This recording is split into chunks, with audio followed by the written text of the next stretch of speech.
আসসালামু আলাইকুম রহমতুল্লাহি ওয়াবারাকাতুহু। দিন টিভির সম্মানিত দর্শকবৃন্দ, আপনাদের সবাইকে স্বাগত জানাচ্ছি আপনাদের প্রিয় অনুষ্ঠান দিনী সমাধানে। সর্বপ্রথম আমরা আল্লাহ রব্বুল আলামিন দরবারে শুকরিয়া আদায় করছি। আল্লাহ আমাদের সুস্থ রেখেছেন এবং আজকে প্রোগ্রাম উপস্থিত হওয়ার তৌফিক দিয়েছেন। প্রিয় দর্শকবৃন্দ, আপনারা যারা নিয়মিত আমাদের অনুষ্ঠান দেখেন, আপনারা জানেন এই অনুষ্ঠানটি আমরা সরাসরি সম্প্রচার করি ইকিউ স্টুডিও থেকে প্রতি সোমবার এবং মঙ্গলবার ইকিউ টাইম রাত 8:30টায়। যেটা আমরা বরাবর বলি, প্রিয় দর্শকবৃন্দ, এই অনুষ্ঠানটি আমাদের সবার জন্য একটা অপরচুনিটি। আমরা এখান থেকে দিন শিখবো, দিন জানবো, কোরআন হাদিসে আলোচনা শুনবো, আমাদের এলেমকে বৃদ্ধি করবো আল্লাহ নৈকট্য অর্জন করার জন্য। প্রিয় দর্শকবৃন্দ, বরাবর মতো আমাদের অনুষ্ঠানে উপস্থিত রয়েছেন আমাদের প্রিয় মেহমান, আমাদের নিয়মিত মেহমান ইমাম খতিব মোহতারাম মুফতি হাসান নইচৌই সাহেব। আজকের গুরুত্বপূর্ণ আলোচনা এবং আপনাদের প্রশ্নের জবাব দেওয়ার জন্য। সুপ্রিয় দর্শকবৃন্দ, আপনারা জানেন আমরা গত কিছুদিন থেকে আলোচনা করছি ইমান নিয়ে, ইমানের বিভিন্ন শাখা প্রশাখা, ইমানের খুঁটিনাটি বিষয় নিয়ে, এবং পাশাপাশি আমরা ধারাবাহিকভাবে রাসূল সাল্লাল্লাহু আলাইহি ওয়াসাল্লামের সিরা নিয়ে, রাসূল সাল্লাল্লাহু আলাইহি ওয়াসাল্লামের জীবন নিয়ে আলোচনা করছি, যাতে আমরা রাসূল সাল্লাল্লাহু আলাইহি ওয়াসাল্লামের জীবনী থেকে আমাদের শিক্ষা নিতে পারি এবং আমাদের জীবনকে করতে পারি। সো আমরা কথা না বাড়িয়ে চলে যাব ইনশাআল্লাহ আমাদের মেহমানের কাছে। দেখি আমাদের মেহমান আজকে আমাদের কি বার্তা নিয়ে আসছেন, এবং আমরা তার কাছে আজকে আমাদের রাসূল সাল্লাল্লাহু আলাইহি ওয়াসাল্লামের জীবনী ধারাবাহিক অনুষ্ঠান শুনবো। এরপরে তার চলে যাবো আপনাদের প্রশ্নে জবাব দেবো ইনশাআল্লাহ। আসসালামু আলাইকুম মহতারাম, কেমন আছেন? ওয়ালাইকুম আসসালাম, আলহামদুলিল্লাহ। আপনি কেমন আছেন? আলহামদুলিল্লাহ, জাযাকাল্লাহ খাইর। আপনাকে স্বাগত আমাদের অনুষ্ঠানে। বড় মতন শুকরিয়া আদায় করছি, আপনি শত ব্যস্ততার মধ্যে, শত কাজের মধ্যে আমাদের অনুষ্ঠানে এসে আমাদের গুরুত্বপূর্ণ আমাদের নসিহত বক্তব্য দেন, কোরআন হাদিস আলোচনা আমরা শুনি, এবং সত্যিকার অর্থে আপনার প্রতি অনুষ্ঠানে আমরা নতুন জিনিস জানতে পারছি। আমাদের অনেক জানার মধ্যে কিছু সীমাবদ্ধতা রয়েছে, ভুল রয়েছে, ভুল করে অনেক কুসংস্কার রয়েছে। আমরা ছোট থেকে অনেক কিছু শিখছি যেগুলো আসে সত্যিকারের দিন না, দিন ইসলামের মধ্যে এই শিক্ষাটা নাই, কিন্তু আমরা জেনে যাচ্ছি এটাই দিন। তা আমরা অনেক কিছু জানতেছি ইনশাআল্লাহ, আমরা নতুন আরও কিছু জানবো ইনশাআল্লাহ আজকেও। তো শুরুতে আমি অনুরোধ করবো সম্মানিত মেহমান আপনাকে যে আপনি আমাদের নসিহত বক্তব্য এবং পাশাপাশি রাসূল সাল্লাল্লাহু আলাইহি ওয়াসাল্লামের সিরাজ ধারাবাহিক আলোচনা করবেন ইনশাআল্লাহ। এরপর আমরা আলোচনা। আসসালামু আলাইকুম ওয়া রাহমাতুল্লাহি ওয়া বারাকাতুহু। ওয়ালাইকুম আসসালাম। বিসমিল্লাহি ওয়াল হামদুলিল্লাহ ওয়াসসালাতু ওয়াসসালামু আলা রাসূলিল্লাহ। আম্মা বা'দু ফাআউযু বিল্লাহি মিনাশ শাইতানির রাজীম। বিসমিল্লাহির রাহমানির রাহিম। তাব্বাত ইয়াদা আবি লাহাবিন ওয়া তাব। মা আগনা আনহু মালুহু ওয়া মা কাসাব। সায়াসলা নারান যাতা লাহাব ওয়া ইমরাআতু হাম্মালাতাল হাতাব ফি জিদিহা হাবলুম মিন মাসাদ। বারাকাল্লাহু লানা ওয়া লাকুম ফিল কুরআনিল আযীম ওয়া নাফা'না ওয়া ইয়্যাকুম বিল আয়াতি ওয়াজ যিকরিল হাকীম। রব্বি ইশরাহ লি সাদরি ওয়া ইয়াসসির লি আমরি ওয়াহলুল উকদাতাম মিন লিসানি ইয়াফকাহু কওলি। রব্বি জিদনি ইলমান ওয়া আলহিকনি বিস সালিহিন। আল্লাহুম্মা সাল্লি ওয়া সাল্লিম দাইমান আবাদা আলা হাবিবিকা খাইরিল খালকি কুল্লিহিম। আলহামদুলিল্লাহ। দিন টিভির সম্মানিত দর্শক, ভিউয়ার ভাই বোনেরা, আমরা আপনাদের প্রিয় প্রোগ্রাম দ্বীনি সমাধান শুরু করতে যাচ্ছি। আল্লাহ সুবহানাহু তাআলা যেন আমাদেরকে তৌফিক দান করেন, আমরা এই কামনা করছি। সম্মানিত ভাই বোনেরা, আমরা প্রোগ্রামের শুরুতেই রাসূল করিম সাল্লাল্লাহু আলাইহি ওয়াসাল্লামের জীবন আদর্শ নিয়ে আমরা আলোচনা করছি, এবং এ পর্যায়ে আমরা গত সপ্তাহে আলোচনা করেছিলাম আল্লাহ সুবহানাহু তাআলা যখন রাসূল করিম সাল্লাল্লাহু আলাইহি ওয়াসাল্লামের কাছে আয়াত নাজিল করলেন, ওয়া আনজির আশীরাতাকাল আকরাবিন, যাই রাসূল সাল্লাল্লাহু আলাইহি ওয়াসাল্লাম আপনি আপনার নিকট আত্মীয় এবং আপনার কমিউনিটি এবং আপনার সমাজের কাছে আপনি দ্বীনের দাওয়াত দেন এবং আখিরাতের ভীতি প্রদর্শন করুন। তখন রাসূল করিম সাল্লাল্লাহু আলাইহি ওয়াসাল্লাম সাফা পাহাড়ের উপর উঠেছিলেন এবং তাদেরকে একত্রিত করে আল্লাহ রাসূল সাল্লাল্লাহু আলাইহি ওয়াসাল্লাম তাদেরকে বলেছিলেন যে কুলু লা ইলাহা ইল্লাল্লাহ তুফলিহুন, তোমরা বলো যে লা ইলাহা ইল্লাল্লাহ, আল্লাহ ছাড়া কোনো ইলাহ নাই এবং আল্লাহ সুবহানাহু তাআলা ছাড়া অন্য কারো ইবাদত করা যাবে না, তোমরা সফল কাম হবে। সাথে সাথে রাসূল করিম সাল্লাল্লাহু আলাইহি ওয়াসাল্লামের আপন চাচা আবু লাহাব তখন বলল, আয় মুহাম্মদ, আপনি কি এই কারণে আমাদেরকে একত্রিত করেছেন? তখন আবু লাহাব আর আল্লাহর রাসূল সাল্লাল্লাহু আলাইহি ওয়াসাল্লাম সম্বোধন করে বলেছিল, তাব্বাল্লাকা ইয়া মুহাম্মদ, নাউযু বিল্লাহি মিন যালিক, আয় মুহাম্মদ, আল্লাহ তোমার হাতকে ধ্বংস করুক। তো এই কথা বলার সাথে সাথেই আল্লাহ সুবহানাহু তাআলা সূরা লাহাব অবতীর্ণ করেন, যে সূরার অপর নাম হচ্ছে সূরাতুল মাসাদ।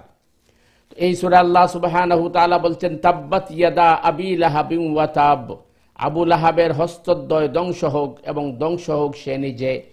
আল্লাহ সুবহানাহু ওয়া তাআলা বললেন আবু লাহাবের উভয় হাত, অর্থাৎ তার শক্তি সামর্থ্য ধ্বংস হোক এবং সে নিজেও ধ্বংস হোক। মা আগনা আনহু মালুহু ওয়া মা কাসাব, কোনো কাজে আসেনি তার ধন সম্পদ ও যা সে উপার্জন করেছে। সায়াসলা নারাং যাতা লাহাব, সত্তরই সে প্রবেশ করবে লেলিহান অগ্নিতে। ওয়ামরাআতু, এবং তার স্ত্রী ও হাম্মালাতাল হাতাব, যে ইন্ধন বহন করে। ফি জিদিহা হাবলুম মিন মাসাদ, তার গলদেশে খরজুরের রশ্মি নিয়ে। আসল বিষয় হচ্ছে যে আবু লাহাব আল্লাহ রসুল সাল্লাল্লাহু আলাইহি ওয়াসাল্লামের চিরশত্রু ছিল। শত্রু হওয়ার কারণ হচ্ছে যে আবু লাহাবের ধারণা ছিল মুহাম্মদ যখন নতুন ধর্মের এই আবির্ভাব ঘটিয়েছেন এবং তিনি এক আল্লাহর ইবাদতের দাওয়াত দিচ্ছেন, এটি আমাদের পূর্বপুরুষ, আমাদের যে সমস্ত আগের মানুষ, তারা যে ৬০ মূর্তির ইবাদত করত, তার বিরুদ্ধে মুহাম্মদ সাল্লাল্লাহু আলাইহি ওয়াসাল্লাম ঘোষণা দিয়েছেন। সুতরাং মুহাম্মদ ভুল পথের উপর আছেন। আর যদি মুহাম্মদ যদি সফল কাম হয়ে যান, তখন আমার লিডারশিপ আর থাকে না, আমার নেতৃত্ব থাকে না। সে কারণেই আবু লাহাব রসুল করিম সাল্লাল্লাহু আলাইহি ওয়াসাল্লামের এই ঘোষণাকে মেনে নিতে পারেনি। এই কথাটাই কোরআন বারবার আমাদেরকে বলছে যে মানুষ দুনিয়ার লোভ লালসা এবং ক্ষমতা বা প্রাদুর্ভাবের কারণে সে হক গ্রহণ করতে পারেনি। এবং ইতিহাসে পাওয়া যায়, হাদিসের কিতাবগুলোতে পাওয়া যায়, রসুল করিম সাল্লাল্লাহু আলাইহি ওয়াসাল্লাম যেখানেই মানুষের জটলা দেখতেন, যেখানেই মানুষের সমাগম দেখতেন, মিনার বাজার হোক অথবা মক্কা মুকাররমার অন্য কোনো স্থানেই হোক, সেখানেই রসুল করিম সাল্লাল্লাহু আলাইহি ওয়াসাল্লামের দ্বীনের দাওয়াত নিয়ে যেতেন এবং তাওহীদের বাণী পৌঁছাতেন। তো পিছনে পিছনে আবু লাহাব সবসময় থাকতো। অর্থাৎ রসুল করিম সাল্লাল্লাহু আলাইহি ওয়াসাল্লাম যখন বাহির থেকে যারা মেহমান অথবা মুসাফির অথবা পর্যটকরা আসতো, তাদের কাছে যখন দ্বীনের দাওয়াত পৌঁছাতেন, তখন আবু লাহাব পরে গিয়ে বলতো যে এই লোকটা মিথ্যাবাদী, নাউযুবিল্লাহ, এই লোকটা পাগল, অথবা এই লোকটা কবি, অথবা এই লোকটা জাদুঘর ইত্যাদি কথা দিয়ে সে রসুল করিম সাল্লাল্লাহু আলাইহি ওয়াসাল্লামের দাওয়াতের মধ্যে প্রতিবন্ধক হয়ে দাঁড়িয়ে থাকতো। এর কারণে আল্লাহ সুবহানাহু ওয়া তাআলা তাকে এই অভিশাপ দিয়েছেন।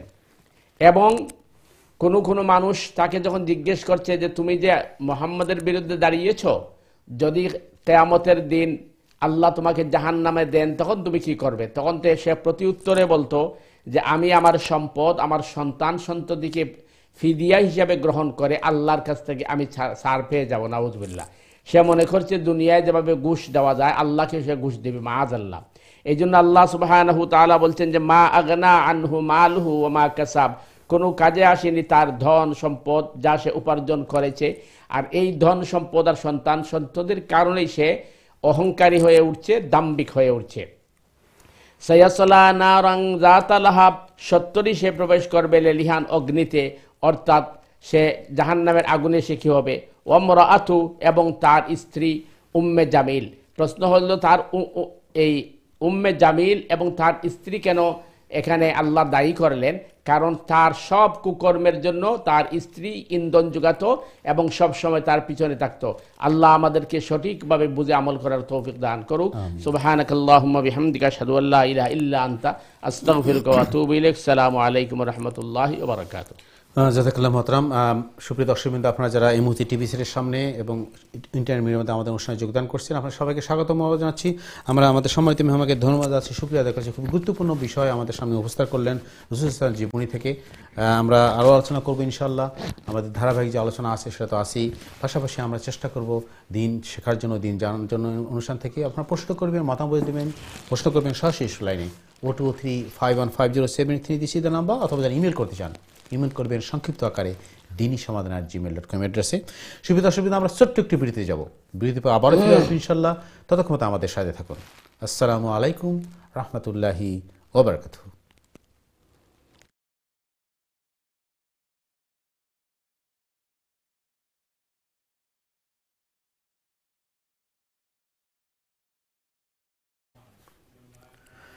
আসসালামু আলাইকুম ওয়া রাহমাতুল্লাহি ওয়া বারাকাতুহু। দিন টিভির সম্মানিত দর্শকবৃন্দ, বিরতির পরে আবারও আপনাদের স্বাগত জানাচ্ছি আপনাদের প্রিয় অনুষ্ঠান দিনী সমাধানে। যারা এই মুহূর্তে টিভি চ্যানেলে এবং ইন্টারভিউ মধ্যে আমাদের অনুষ্ঠানে যোগদান করলেন, আমরা সবাইকে স্বাগতম, মোবারকবাদ। প্রিয় দর্শকবৃন্দ, আমরা আলোচনা করছি ঈমান নিয়ে এবং রাসূল সাল্লাল্লাহু আলাইহি ওয়াসাল্লামের জীবনী নিয়ে। আপনাদের এই ব্যাপারে প্রশ্ন জিজ্ঞাসা অবশ্যই করবেন, পাশাপাশি আপনাদের মতামত অথবা অন্য কোনো দিনই ব্যাপারে আপনার প্রশ্ন থাকলে প্রশ্ন করবেন সরাসরি লাইনে 0203515073 নম্বরে, অথবা ইমেল করতে চান ইমেল করবেন dinisamadan@gmail.com অ্যাড্রেসে। আমরা দর্শকদের প্রশ্নে যাব। মহতরাম, আজকের যে আপনি আলোচনা আমাদের রাসূল সাল্লাল্লাহু আলাইহি ওয়াসাল্লামের জীবনী থেকে যেটা আলোচনা করলেন, একটা জিনিস আমাদের কী হলো মহতরাম, যে আসলে এই যে ক্ষমতা, লোভ, লালসা, সম্পত্তি, এই পাওয়ার, এই জিনিসগুলো তো আজকে না, এটা সেই আমল থেকেই আসে। এবং এই যে ক্ষমতার লোভ, আমাদের প্রতিপত্তির লোভ বা পাওয়ার, এই জিনিসগুলো কিন্তু আমাদেরকে দিন থেকে, আল্লাহ থেকে বিরত রাখতেছে, বিমুখী করে ফেলতেছে। আমরা যখন আল্লাহকে ভয় করব বা দিনের পথে চলতে চেষ্টা করব, এইগুলো কিন্তু আমাদের বাধা দেয়। এবং আমরা যখন, এই যে আপনি যে কথা বললেন, যে এর আগে আপনি বলছেন যে যদি আল্লাহ এবং আল্লাহ রসুলের চেয়ে তোমার নিজের জীবন, তোমার আত্মীয় স্বজন, তোমার স্ত্রী সন্তান, পরিবার বা সম্পত্তি যদি বেশি প্রিয় না হয়, তাহলে তুমি আমাদের অধীনে অন্তর্ভুক্ত। এই কথাগুলো কিন্তু ক্লিয়ার আমাদের সামনে আসেই, কিন্তু এরপরে আমরা আসলে দুঃখজনক সত্য যে আমরা এই জিনিসটাকে উপলব্ধি করতে পারি না বা রিয়েলাইজ আমাদের নাই, এই জন্যই আমরা ভুলগুলো করতেছি। আপনি যদি আমাদের একটু জানাতেন, সুপ্রিয় দর্শক কিন্তু অবশ্যই আমাদের সাথে আছেন, যে আসলে আমরা তো আসলে খুবই দুর্বল, এই যুগের মানুষরা আমরা খুবই দুর্বল ইমানদার, আমাদের ইমান খুবই দুর্বল, খুব সহজেই শয়তানের প্ররোচনায় পরিচিত হয়ে যায়, আমরা পদচ্যুত হয়ে যাই, আমরা ভুল করি। আমরা কিভাবে আমাদের ইমানটাকে আপনি যেটা বলেন পরিপূর্ণ রাখতে পারি, শক্ত রাখতে পারি এবং আল্লাহর পথে চলতে পারি, আল্লাহ এবং আল্লাহ রসুলের পথে, এই যে কীভাবে আমরা করতে পারি বা কী করা উচিত আমাদেরকে? দেখেন, প্রথম বিষয় যেটি আপনি বলছেন যে আসলে এটা তো আঁকতে চলে আসছে এবং স্বভাবতই যে এই জিনিসটা কি আমরা আমাদেরকে সেভ করব কিভাবে, এই জন্য কিন্তু আমাদেরকে প্রথমত কোরআন কারীম স্টাডি করতে হবে। দেখেন, কোরআন কারীম আমাদেরকে বলছে যে তোমাদের সন্তান সন্ততি তোমাদের জন্য এটা একটা ভালো ফসল, যদি সাদাকায়ে জারিয়া হয়, যদি হয়, হ্যাঁ যদি হয়। আবার কোরআন উন্নত আল্লাহ বলছেন ইন্নামা আমওয়ালুকুম ওয়া আওলাদুকুম ফিতনা, একটা ফিতনা। মানে আল্লাহ কিন্তু আমাদের দুটো কথা বলে দিয়েছেন, একবার বলছেন যে এটা তোমাদের জন্য ভালো জিনিস, আবার বলছেন ফিতনা। আমরা মাত্র একটা আলোচনা আসবো, আমরা খুবই গুরুত্বপূর্ণ জিনিস আমাদের সামনে উঠে গেছে। এই সমাজে আমাদের যারা গার্জিয়ান আছি বা বাবা মারা আছি, আমরা কিন্তু আসলে আমাদের এই জিনিসটা ক্লিয়ার না, আসলে কেন আমাদের সন্তান সত্যি পরিবার প্রয়োজন, আমাদের জন্য ফিতনা। আবার বলতেছেন, আল্লাহ বলছেন যে আমরা চেষ্টা করবো। প্রিয় দর্শকবৃন্দ, আপনারা প্রশ্ন করবেন, মতামত দেবেন ইনশাআল্লাহ। চলে যাচ্ছে আমাদের দর্শক কাছে, দেখি কে আছেন লাইনে। দর্শক, আসসালামু আলাইকুম, আপনার স্বাগত আমাদের অনুষ্ঠানে। আপনার প্রশ্ন করুন প্লিজ। ওয়ালাইকুম আসসালাম। ওয়ালাইকুম আসসালাম ওয়া রাহমাতুল্লাহ। আপনি কেমন আছেন? জি আলহামদুলিল্লাহ, আপনারা কেমন আছেন? জি আলহামদুলিল্লাহ। জি, আপনি কি প্রশ্ন বলেন? জি, আমার দুইটা প্রশ্ন হইল। একটা প্রশ্ন হইল গিয়া যে মাগরিব বাদে যেন সূরা যে দাহরি, তো এটা বানিয়ে সাবাদে করলে ওই বলি। আচ্ছা, জি। 1 নম্বর প্রশ্ন। জি, 2 নম্বর বলেন। আর 2 নম্বর প্রশ্ন হইল গিয়া যে তো আমরা যেটা আশা করছি, তো দুদিন জোর নামাজ পড়িয়া পারো, এই সময় আমরা ফজর করতাম না, ফুল নামাজ পড়িয়া বারোইতাম অষ্টাটা হইবা। আর জোহরের নামাজটা আপনি ফুল পড়বেন কিনা? একটা জিনিস হইল, ফজরের নামাজ বাকি আমি ঘুমের কারণে মিস হয়ে গেছে। আমি 1 মিনিট আগে উঠিয়া কি খালি ফরজ পড়ছি আর কি, সানরাইজ উঠবার আগে, সেই নামাজ আমার ওই বনি। আচ্ছা, ঠিক, জাযাকাল্লাহ খাইরান। ফজরের নামাজ। জি, বুঝতে পারছি। আপনি সূর্য ওঠার পরে পড়ছেন। আসসালামু আলাইকুম। ওয়ালাইকুম আসসালাম। জি, জাযাকাল্লাহ। জি, আপনি তৃতীয় প্রশ্নটা করছেন, আপনি একটু আপনার সাথে কথা বলি। আপনি বলছেন ফজরের নামাজটা আপনি সূর্য উদয়ের পরে পড়ছেন, সানরাইজের পরে। সূর্য ওঠার 1 মিনিট আগে আমি 1 মিনিট আগে পড়ছেন। পড়ছি আর বাদে সুন্নত পড়ছি। আচ্ছা, ঠিক, এবার বুঝতে পারছি। এইটা ওই বনি। আচ্ছা, ঠিক আছে, ঠিক আছে। কষ্টটা বলালে বুঝাইয়া হইবা ইনশাআল্লাহ, ইনশাআল্লাহ। আপনাকে ধন্যবাদ, আপনি কষ্ট করে ফোন করছেন এর জন্য। আপনি টিভিতে অনুষ্ঠান দেখতে থাকুন ইনশাআল্লাহ, আমরা আপনার প্রশ্ন দেওয়ার চেষ্টা করব ইনশাআল্লাহ। জাযাকাল্লাহ মাতরাম। জি, আমাদের সম্মানিত দর্শক, প্রথম প্রশ্ন ছিল যে মাগরিবের পরে এবং সাজে। যে আসলে আপনি যেটা কইছেন যে মাগরিবের পরে আপনি আলিফ লাম মিম সাজদা এই সূরা পড়েন, রাসূল করিম সাল্লাল্লাহু আলাইহি ওয়াসাল্লামের রাত্রে যে তিলাওয়াত করতা, স্বভাবত তিলাওয়াত যেটা একটা তো নামাজের ভিতরে তিলাওয়াত, এমনি যেটা রাসূল করিম সাল্লাল্লাহু আলাইহি ওয়াসাল্লাম তিলাওয়াত করতা, এর মধ্যে হইল আল্লাহ রাসূল সাল্লাল্লাহু আলাইহি ওয়াসাল্লামে বেটো যাওয়ার পরে সূরা বাকারার শেষ 2 আয়াত পড়তা এবং সূরা আলে ইমরানের শেষ রুকু পড়তা। এছাড়া আল্লাহ রাসূল সাল্লাল্লাহু আলাইহি ওয়াসাল্লাম আয়াতুল কুরসি, আলিফ লাম মিম সাজদা এবং সূরা মুলক তিলাওয়াত করতা। তো এতে বোঝা গেল রাত্রে আমরা যত বেশি তিলাওয়াত করব, জিকির আজকার করব, এটা আমরা লাগি ভালা। এখন আপনার প্রশ্ন হইল যে মাগরিব বাদে সূরা সিজদা পড়া না পড়িয়ে এশা বাদে পড়লে ওইবনি? অবশ্যই হইব। এমনকি আপনি যদি দিনও পড়েন সমান সব পাইবা। তার কারণ হইল যেহেতু এটা আপনি একটা সুন্নতের উপরে আমল করা, আর মাঝে মধ্যে সুবিধা অসুবিধার কারণে আপনি যদি দিনও পড়েন বা অন্য টাইমে পড়েন তবু হইব। আর রাত্রে বলতে তো মাগরিব থেকে লইয়া ফজরটা সুবে সাদিক ওর আগ পর্যন্ত রাত্রে যে কোনো সময় পড়লে হইব। আশা করি ক্লিয়ার হয়েছে ইনশাআল্লাহ। 2 নম্বর আমাদের সময় দর্শক দ্বিতীয় প্রশ্ন ছিল, উনি উমরাতে যাচ্ছেন, যে উমরা যে উনি জোহরের নামাজ পড়ে যদি পড়ে বের হন তাহলে কি জোহর নামাজ পুরো পড়তে হবে না? আমরা যে আপনি উমরাতে যারা অথবা এমনিও যদি আপনি মুসাফিরি লাগে বাহির হইন, তাইলে আপনি গড়ও যদি নামাজ পড়েন তাহলে ফুরা নামাজ পড়তে হইব, যেহেতু মানে আপনি এখনো মুকিম রয়েছেন। আর আপনি যদি গড় থেকে বাহির হইয়া অর্থাৎ আপনি হিত্রুর এয়ারপোর্টে গিয়ে পড়ছেন, তাইলে আপনি জোহরের নামাজ 2 রাকাত পড়বা, চাইলে জোহরের লগে আসরও মিলিয়ে পড়তে পারো, জোহর 2 রাকাত আসর 2 রাকাত। কিন্তু গড়ের ভিতরে যদি আপনি পড়েন, গড় থেকে পড়েন, তাইলে আপনি জোহরের নামাজ আপনার 4 রাকাত পড়া লাগবে। তার কারণ হলো আপনি এখনো মুসাফির ওইছেন না, মুসাফির এই হুকুম আপনার আইছে না। কারণ মুসাফিরের লাগে শর্ত 2টা। একটা হইলো আপনি 48 মাইল দূরে যাওয়ার নিয়ত থাকতে হইব, আরেকটা হইলো আপনি আপনার এরিয়ারে ক্রস করতে হইব। এখন এরিয়া বলতে কোনটা? সহজ ইদেশের হিসাব হইলে আপনি যদি টাওয়ার হামলেটও থাকেন তাইলে টাওয়ার হামলেট কাউন্সিল আপনার এরিয়া, আপনি নিউহাম থাকেন তাইলে নিউহাম আপনার এরিয়া। এখন যদি আপনি নিউহাম থাকেন, আপনি যদি ইস্ট লন্ডন মসজিদ বা টাওয়ার হামলেট মসজিদ হইয়া পড়িলেন তাইলে আপনি 2 রাকাত পড়তে পারবা, কারণ আপনি আমার এরিয়া ক্রস করে নিচ্ছেন। এরিয়া ক্রস করার বাদে মুসাফিরি শুরু হয়, আর গড় থেকে পড়লে আপনি 4 রাকাতই পড়া লাগবে। আশা করি ক্লিয়ার ইনশাআল্লাহ। জি, সুন্দর একটা জিনিস আমরা জানলাম। মাত্র আমাদের মধ্যে একটু কনফিউশন আছে যে আসলে কখন আমাদের এই যে মুসাফিরের শুরুটা, অনেকে বলেন যে ওই 45 মাইলস বা যেটা বললেন আপনি ওখানে যাওয়ার পরে, না না এটা হইলো 48 মাইল দূর যাওয়ার নিয়ত থাকলে আপনি মুসাফির, কিন্তু আর আপনার স্টার্টিং হবে আপনার এরিয়া। এইটাই এটা কনফিউশন। সব দর্শক অবশ্যই আপনি জিনিসটা ক্লিয়ার হলো। আসলে আমাদের অনেকেই জিনিসটা ক্লিয়ার না যে মুসাফিরের যে কার্যকারিতা শুরু হবে আপনার নিজের এরিয়াতে ক্রস করার পরে। জাযাকাল্লাহ খাইরান। আমাদের সময় দর্শক তৃতীয় প্রশ্ন ছিল 3 নম্বর প্রশ্ন হইলো আপনি কইছেন যে ফজরে সানরাইজের 1 মিনিট আগে আপনি ফজরের ফরজ পড়ছেন। আপনি যদি মানে ওই প্রথম রাকাতের রুকু পর্যন্ত আপনি যাইতে কি পারেন 1 মিনিটের ভিতরে, তাইলে আপনার নামাজ কাজা হইছে না। কারণ আল্লাহ রাসূল সাল্লাল্লাহু আলাইহি ওয়াসাল্লাম কইছেন যারা অসুবিধার কারণে ফজরের নামাজ তারা প্রথম রাকাতের রুকুত পৌঁছে যাইবা, অথবা মাগরিবের নামাজ যদি প্রথম রাকাতের রুকু দিলেন তাইলে তান বোঝা যায় তার ওয়াক্ত মতো নামাজ পড়ছেন। তো এই হিসাবে যদি আপনি মানে রুকু পর্যন্ত পৌঁছে যান তাইলে আপনার মানে ওয়াক্ত মতো নামাজ হয়ে গেছে। আর যদি দেখা যায় যে আপনি 1 মিনিটের রুকু পর্যন্ত পৌঁছতে পারছেন না, সানরাইজ হয়ে গেছে, তবুও আর নামাজ কাজা করা লাগতো না। এখানে যেহেতু আপনার নামাজ আদায় করে নিয়েছেন এটা আদায় হয়ে যাব, কিন্তু মানে আপনি প্রথম রাকাত রুকু পর্যন্ত পৌঁছে দিতে পারলে বোঝা গেল ওয়াক্ত মতো পড়ছেন। তো আশা করি যে আল্লাহ নামাজটা কবুল করবেন ইনশাআল্লাহ। একটা জিনিস সুন্নাত নাম্বারটা কি সূর্য সানরাইজের পরে পড়লে হবে কিনা? বা সুন্নাতটা নিয়ম হইল সানরাইজের পরে পড়া। আচ্ছা, যেটা আমরা ইশরাক অথবা ওই চাষতে টাইম বলি, এই টাইমে পড়া উত্তম, যেহেতু সময় পাওয়া যায় না। সময় দর্শক আপনার সুন্দর সুন্দর প্রশ্নের ধন্যবাদ। আশা করি আপনার প্রশ্নের জবাব পেয়ে গেছেন। আমরা চলে যাচ্ছি আমাদের পরবর্তী দর্শকের কাছে ইনশাআল্লাহ। সময় দর্শক আসসালামু আলাইকুম, আপনার প্রশ্ন করুন প্লিজ। ওয়ালাইকুম আসসালাম রাহমাতুল্লাহ, আপনি কেমন আছেন? জি হুজুর ভালো আছো? জি আলহামদুলিল্লাহ, আপনার শরীর ভালো? হুজুরেও দেখা মাশাআল্লাহ। ওয়ালাইকুম আসসালাম। জি আয়ার খুনি প্রোগ্রামটা আমি দাও যদি শিখতাম পারি আল্লাহর হুকুম। জি আল্লাহ আমাদের সবাইকে তো ওজে একটা জিনিস জানতাম চাই, ওজে দেখি আমরা তো দেশও দেখছি আর ন দেখলাম আচ্ছা বলতে হচ্ছে খাকড়া, এটা কিটা খাওয়া যায় যাচ্ছে না?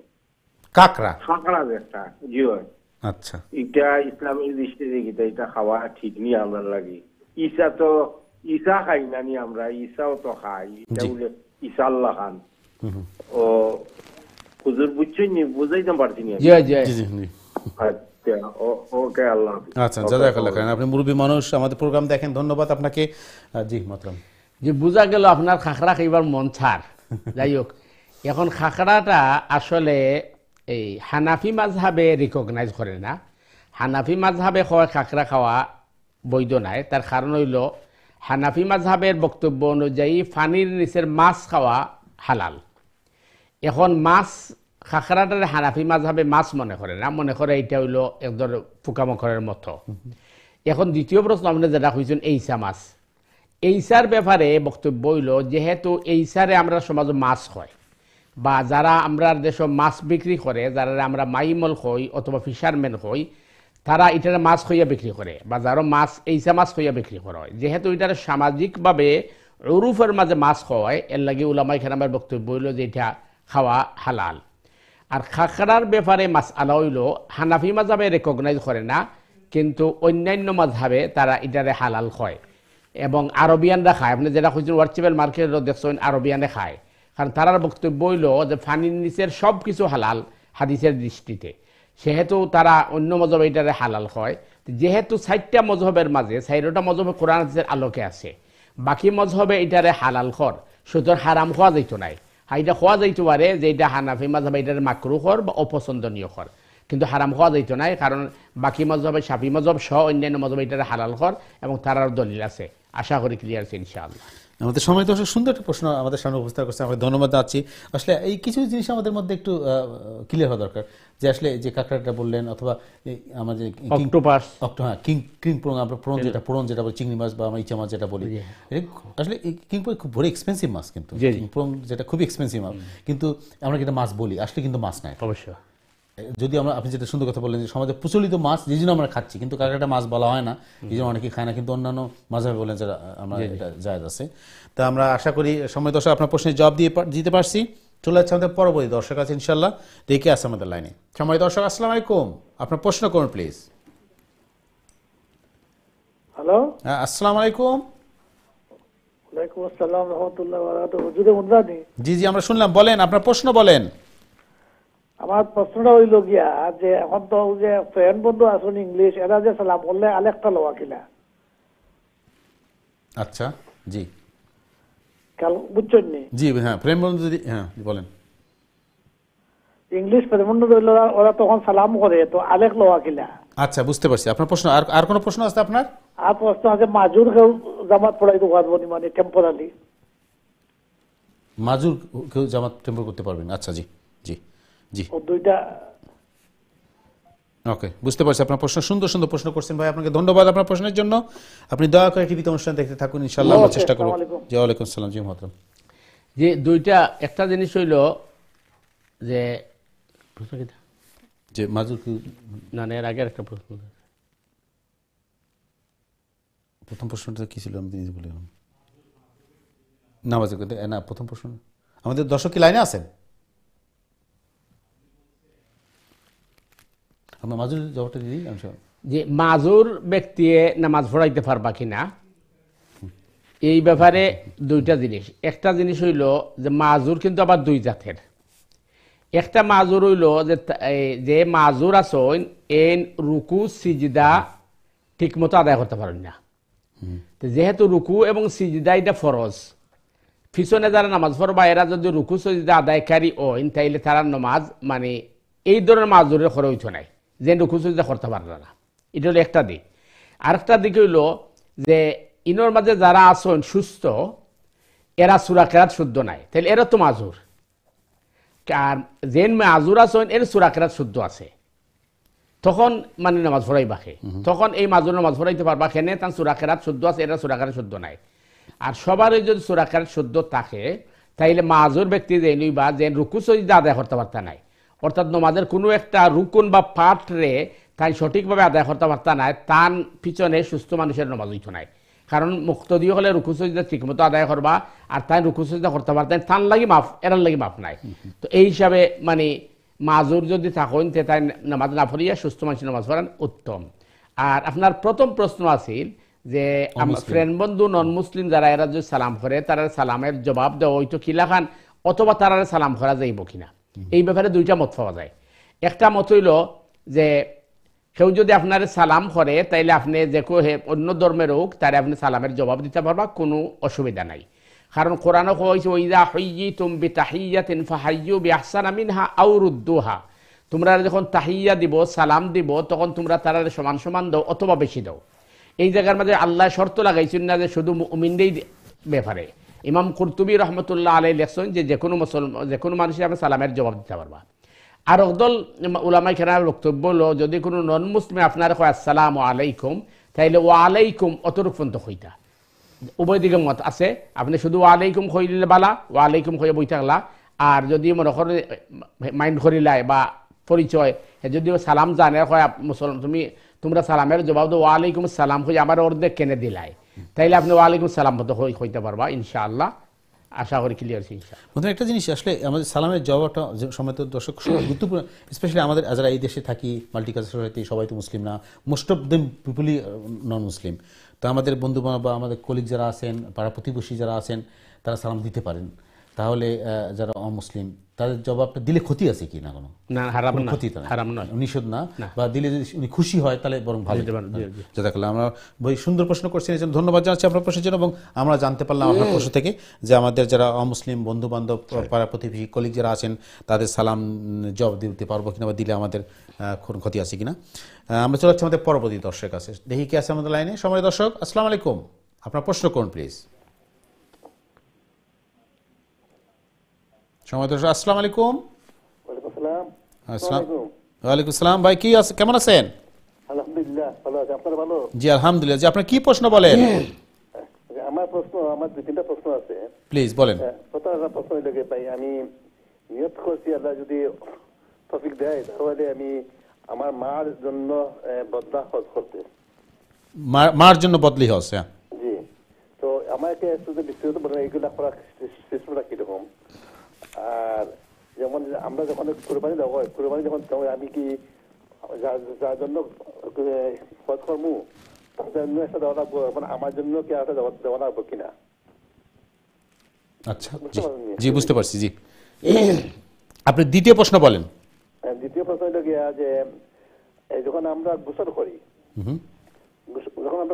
গোসল করলে অবশ্যই আমরা শরীরে আপনাদের প্রাইভেট অঙ্গের মধ্যে আমরা হাত লাগে, বা অথবা আমরা যখন গোসল বাদে আমরা যদি তেল মাখি তাহলে আমরা প্রাইভেট অঙ্গের মধ্যে আমরা হাত লাগে, এতে কি অজু ভঙ্গ হয় কিনা থাকে? ওকে। আর আসল প্রশ্ন হইলে গিয়ে মাগরিব পরে যে একটা নামাজ আছে আমাবিল নামাজ, এইটা মাগরিবের কতক্ষণ পরে এটা পড়তে হবে? ওকে, মাগরিবের পরে যে নামাজ, ওকে কতক্ষণ পরে পড়তে হবে? জি ক্লিয়ার, আপনার প্রশ্ন আমাদের ক্লিয়ার। জি আপনি তিনটা প্রশ্ন করছেন, আর কোন প্রশ্ন আছে আপনার? জি না, নাই। ওকে, জাযাকাল্লাহ খান, ধন্যবাদ। ধন্যবাদ। সুন্দর সুন্দর প্রশ্ন করছেন, প্রশ্নের জন্য ধন্যবাদ। আপনি দয়া করে টিভিতে অনুষ্ঠান দেখতে থাকুন, ইনশাআল্লাহ আমরা আপনার প্রশ্নের দেওয়ার চেষ্টা করব। আমাদের সময় তো ভাই প্রশ্ন ছিল উনি তার মার জন্য বদলি হজ করবেন, সেই বদলি হজ। জি জি ভাই, আপনি আপনার আম্মার লাগে বদলি হজের নিয়ত করছেন, আল্লাহ কবুল করুক এবং আপনারে আল্লাহ এই হজটারে সাকসেসভাবে আল্লাহ আদায় করার তৌফিক দান করুক। আমিন। এখন আপনার কথা হইল যে এই মার লাগে হজ করবা কিভাবে করবা? হজ আপনি যখন করবা তখন আপনি ইহরাম বান্দার আগে আপনি নিয়ত করবা আপনার আম্মার লাগে। নিয়তের ব্যাপারে আমরা আগে কইছি আপনি ইন্টেনশন করতা, আপনি নিয়ত করলে যে আল্লাহ আমি এই হজটা বদলি হজ করলাম, এটা বদলি হজ হয়, আমি আমার আম্মার বদলি হজ আদায় করলাম, আল্লাহ এটারে তুমি কবুল করো, আর আমার লাগি হজের যে বিধি বিধান আছে এটারে সহজ করে দাও। কারণ ইব্রাহিম আলাইহিস সালামে দোয়া করছেন ওয়া আরিনা মানাসিকানা ওয়া তুব আলাইনা ইন্নাকা আনতাত তাওয়াবুর রহিম, হে আমার রব আপনি আমারে হজের রীতিনীতি শিক্ষা দাও। আর রাসূল সাল্লাল্লাহু আলাইহি ওয়াসাল্লাম কইছেন যে তোমরা আমার কাছ থেকে হজের সিস্টেম শিখো। এই হিসাবে আল্লাহর কাছে সাহায্য চাওয়া লাগবো যে আল্লাহ আমার লাগি হজটারে আসান করে দাও, সহজ করে দাও।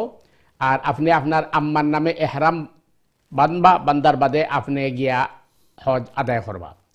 হজ শেষ করার বাদে আপনার প্রশ্ন হয়েছে যে আপনি আপনার আম্মার হজ করলা যেহেতু, সুতরাং আপনি তো এই কোরবানিটা করবা আপনার আম্মার নামে, আপনার লাগি করা লাগবনি বা করতে পারবানি। আসলে বিষয়টা হইল যে হজ তিন প্রকার, এর মাঝে একটা হইল হজ্জে তামাত্তুর। তামাত্তুর শব্দের অর্থ হইল বেনিফিটেড হওয়া। যেহেতু হজ্জে তামাত্তুর সিস্টেম হইছে আপনি পয়লা উমরার এহরাম বানবা, উমরার এহরাম বান্দার বাদে মাক্কা মুকাররমাত যাওয়ার বাদে আপনি উমরা আদায় করবা, উমরা আদায় করার বাদে আপনি এহরামের থেকে বাহিরে যাবা, এহরাম থেকে বাহিরে যাবা, আবার 8 জিলহজ হজের লাগে আপনি এহরাম বানবা, হোটেল থাকি অথবা হারাম থাকি। এই যে মাঝখানে গ্যাপ সময় যে আপনি এহরামের বাহিরে রয়েছেন, এই যে সুযোগটা আপনি নিয়েছেন, এটারে হয় বেনিফিটেড হওয়া, তামাত্তু, অর্থাৎ আপনি উপকৃত হয়েছেন এর মাঝে। এই যে আল্লাহ এই সুযোগটা আপনারে দিয়েছেন, এর কারণে শুকরিয়াতান একটা আপনার প্রাণ দেওয়া বা জান দেওয়া, এটারে হয় আসলে কি আপনার দমে শুকুর। শুকরিয়াতান আপনি একটা কি দিছেন, জান দিছেন। যদি আমরা কোরবানি হইলাই, এটা আসলে কোরবানি নাই। কোরবানি হইল যেটা আমরা ঈদুল আজহার সময় দেই, আমরা সম্পদের উপরে যেটা ওয়াজিব হয়। আর হজ্জে তামাত্তুর মাঝে যেটা দেওয়া হয়, এটা দমে শুকুর।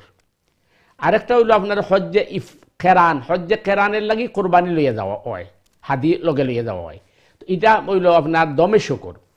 তো দমে শুকুর যেহেতু আপনার আম্মার পক্ষ থেকে দিবা, আর আপনার লাগি আর কোরবানি দেওয়া জরুরি নাই। তবে হ্যাঁ, আপনি যদি মনে করেন যে আমি একটা কোরবানি দিলাইমো মাক্কাত, এটা আপনার ইচ্ছা, আপনি দিতে পারবা, কোনো অসুবিধা নাই। তবে কোরবানিটা মাক্কাত না দিয়া নিজের এরিয়ার নিজের আত্মীয় স্বজন গরিব মিসকিনলে খাওয়াইলে সব বেশি হইব। কিন্তু আপনি যদি মক্কাতও দিতে চান, যে আপনি মনে করেন আমি পবিত্র জায়গাতে আইছি এবং হজের মৌসুম আইছি, আমি অন্য একটা কোরবানি দিলাইমু, দিয়ে আমিও খাইমু আর আমি কেউ হলটা খাওয়াইমু, গরিব মিসকিনটা খাওয়াইমু, এটা আপনার ইচ্ছা। কিন্তু আপনার আম্মার হজের লাগে যেটা আপনি দিবা, এটা দমে শুকুর। এটার লাগে আপনার লাগে যেহেতু আপনি গেছেন, আপনার লাগে কোরবানি লাগতো না, বা আপনার লাগে আলাদা কোনো কোরবানি নাই। আশা করি ক্লিয়ার হয়েছে ইনশাআল্লাহ। মতন একটা সুন্দর আমাদের সময় দর্শক গুরুত্বপূর্ণ প্রশ্ন করছেন। আসলে আমাদের এই প্রশ্নগুলো বারবার আসে যে বদলি হজ করলে আসলে আপনি যে কথাটা বললেন যে কোরবানি বা দমে শুকুর যেটা বলা হয়, আপনি আমার সাথে সাথে বললেন যে কোরবানির জিনিসটা যদি সৌদি আরবে না দিয়ে যদি আমরা দেশে দেই, যা গরিব তাদেরকে উপকার আমাদের বেশি, সব বেশি। অবশ্যই। তাহলে আমরা যারা হাজিরা হজ করতে যাচ্ছেন, তাদের কোরবানিটাকে আমরা ইচ্ছা করলে সেই মক্কা না দিয়ে আমরা দেশে দিতে পারি। অবশ্যই। যাদের খুব সুন্দর একটা জিনিস জানলেন সুপ্রিয় দর্শক বন্ধু, আপনারা যে প্রশ্ন করছেন এবং যারা দেখছেন, আপনারা জানতে পারলেন যে আসলে সৌদি আরবে সেই গোস্ত খাওয়ার কিন্তু মানুষ নাই, প্রচুর কুরবানি তার বিদেশ পাঠায়, তারা লক্ষ লক্ষ মানুষের কুরবানি দিচ্ছে। এই কুরবানিটা যে আমরা যারা হজে যাচ্ছি, সেটা আমাদের নিজের দেশে দেই, গরিব আত্মীয় স্বজনের হক বেশি, এবং হয়তো যেটা বললেন তাদের সব যেটা করে দিলে সব বেশি। কারণ আমাদের লক্ষ লক্ষ মানুষ গরিব, তাদের একবেলা খাওয়া, তারা অনেকেই বলেন যে সারা বছর একবার মাত্র শুধু কোরবানি সেই গোস্ত খান। তো আমরা যেটা করি, খুবই সুন্দর একটা মতরা আমাদের জানালেন, আমরা এই প্র্যাকটিসটা করি, দেশে আমাদের কোরবানিটা দেই, তাহলে আমাদের সব বেশি হবে এবং আমাদের আত্মীয় স্বজন বন্ধু বান্ধব হকটা আদা হবে। এবং এটা আপনারা নিজেরাই কোরবানি দিতে পারেন, অথবা বিভিন্ন প্রতিষ্ঠান আছে তারাও এটা কাজটা করে, তাদের মাধ্যমে দিতে পারেন ইনশাল্লাহ। আমাদের সময় দর্শকের দ্বিতীয় প্রশ্ন ছিল, গোসলের পরে আমরা যখন অয়েল দেই বা কোনো কারণে যে আমরা প্রাইভেট পার্টি টাচ করি, তখন উজু ভঙ্গ হবে কিনা? জি ভাই, আসলে দ্বিতীয় প্রশ্ন যেটা আপনার, এটা কিন্তু খুবই গুরুত্বপূর্ণ এবং বোঝা দরকার। বিষয়টা হইল যে প্রাইভেট পার্টও পুরুষ হোক মহিলা হোক, অজু করার বাদে যদি তাই স্পর্শ করেন বা টাচ করেন, তাইলে তার অজু যাইব কিনা, এটা হইল মানে মেইন কোয়েশ্চেন। এই কোয়েশ্চেনটা আওয়ার কারণ হইল যে হাদিসের মাঝে আইসে রসুল করিম সাল্লাল্লাহু আলাইহি ওয়াসাল্লাম এরশাদ করছেন যে মাসেদ যকর, অর্থাৎ কেউ যদি তার প্রাইভেট পার্টর মাঝে আপনার স্পর্শ করে, তখন তার অজু ভাঙ্গি যাব। এই ক্ষেত্রে ইমাম হলের মাঝে ভিন্ন মত পাওয়া যায়। ইমাম শাফি রহমতুল্লাহ আলাইহির মতে যে অজুর পরে যদি কেউ তার প্রাইভেট পার্টও মানে আপনার কোনো আড়াল ছাড়া, পর্দা ছাড়া স্কিনের উপরে আর দিলায়, তাইলে তার অজু যাইব কি, এটা ইমাম শাফি রহমতুল্লাহ আলাইহির মত। কিন্তু ইমাম আবু হানিফা রহমতুল্লাহ আলাইহি বা হানাফি মাযহাবের বক্তব্য হইছে না, অজু যাইতো নাই। ইমাম শাফি সাহেবের বক্তব্য হইল যেহেতু হাদিসও আইছে মাস করলে অর্থাৎ টাচ করলে অজু যাইব কি। আবু হানিফা রহমতুল্লাহ আলাইহি ব্যাখ্যা দিছেন না, এটা হইল টাচ করার বাদে যদি তার পার্ট থাকি কোনো ধরনের আপনার পানি অথবা তরল পদার্থ বাহির হয়, তাইলে অজু যাইব। এমনি টাচ করলে অজু যাইতো না। কেন? এটা বডির একটা অংশ, বডির কোনো অংশ আমি টাচ করতাম পারি। এই ক্ষেত্রে ইমাম আবু হানিফা রহমতুল্লাহ আলাইহির মতটা আমরা মনে করি শক্তিশালী। তার কারণ সূরা মারিয়ামের মধ্যে 20 নম্বর আয়াত আল্লাহ কালাত আন্না ইয়াকুনু লি গুলামু ওয়ালাম ইয়ামসাসনি বাশারুন ওয়ালাম আকু বাগিয়া। জিবরিল যখন আইসলা, তখন মরিয়ম সিদ্দিকা জিজ্ঞাসা কইছেন যে তুমি যদি এই মানুষ হয়ে থাকো, তাইলে আল্লাহর ভয়ে সরে যাও। তখন জিবরিল কইছেন আমি মানুষ না, আমি আল্লাহর পক্ষ থেকে প্রেরিত দূত, আমি আইছি তোমার সন্তান দিবার লাগি। তখন মরিয়ম সিদ্দিকা কইছেন আমারে তো কোনো পুরুষে স্পর্শ করছে না, ওয়ালাম ইয়ামসাসনি বাশার, তাহলে আমার সন্তান হইব কিভাবে? ইখানো মাসুন বা ইয়ামসাসনি দিয়ে মারিয়াম সাদ্দিকায় বুঝাইছেন এই মেলামিশা বা সহবাস। যেহেতু মাসুন দিয়ে বুঝাইছেন তাই বোঝা যায় এই ক্ষেত্রে আল্লাহ রসুল সাল্লাল্লাহু আলাইহি ইসলামে প্রাইভেট পার্ট স্পর্শ করা দিয়ে বুঝাইছেন যে প্রাইভেট পার্ট স্পর্শ করলে যদি কোনো তরল পদার্থ বাহির যায় অথবা যদি আপনার যেগুলা অজু নষ্ট হয় এগুলা বাহির হয়ে যায় তাইলে অজু যাইব কি।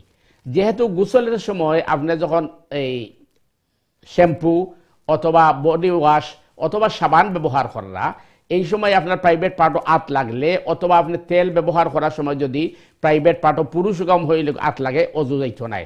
আশা করি ভাই ক্লিয়ার আছে ইনশাআল্লাহ। সুন্দর প্রশ্ন করছেন, আমরা মাসলাটা আজকে জানতে পারলাম। আসলে যেটা আমরা বলি প্রিয় দর্শক, আসলে এই অনুষ্ঠানটা আমাদের সবার জন্য একটা অপরচুনিটি। আমরা এই যে মাসলা শিখি আমাদের জন্য দৈনন্দিন জীবনের জন্য খুবই জরুরি। দর্শকের ধন্যবাদ, সুন্দর আপনি প্রশ্ন করছেন, আমরা জানতে পারলাম। আমাদের সময় দর্শকের তৃতীয় প্রশ্ন ছিল যে উনি মাগরিবের পরে কতক্ষণ পরে আমরা এই সালাটা পড়তে পারবো? জি ভাই, আসলে মানে আপনি কইছেন মাগরিবের পরে আউয়াবিনটা কত সময় পরে পড়তে পারবা। প্রথম কথা হইল যে মাগরিবের পরে 6 রাকাত যেটা আউয়াবিন হয়, শুধু এই 6 রাকাতে আউয়াবিন নাই। আউয়াব শব্দের অর্থ হইল আপনার ফিরিয়া আওয়া বা তওবা করা, আল্লাহর নৈকট্য অর্জন করা।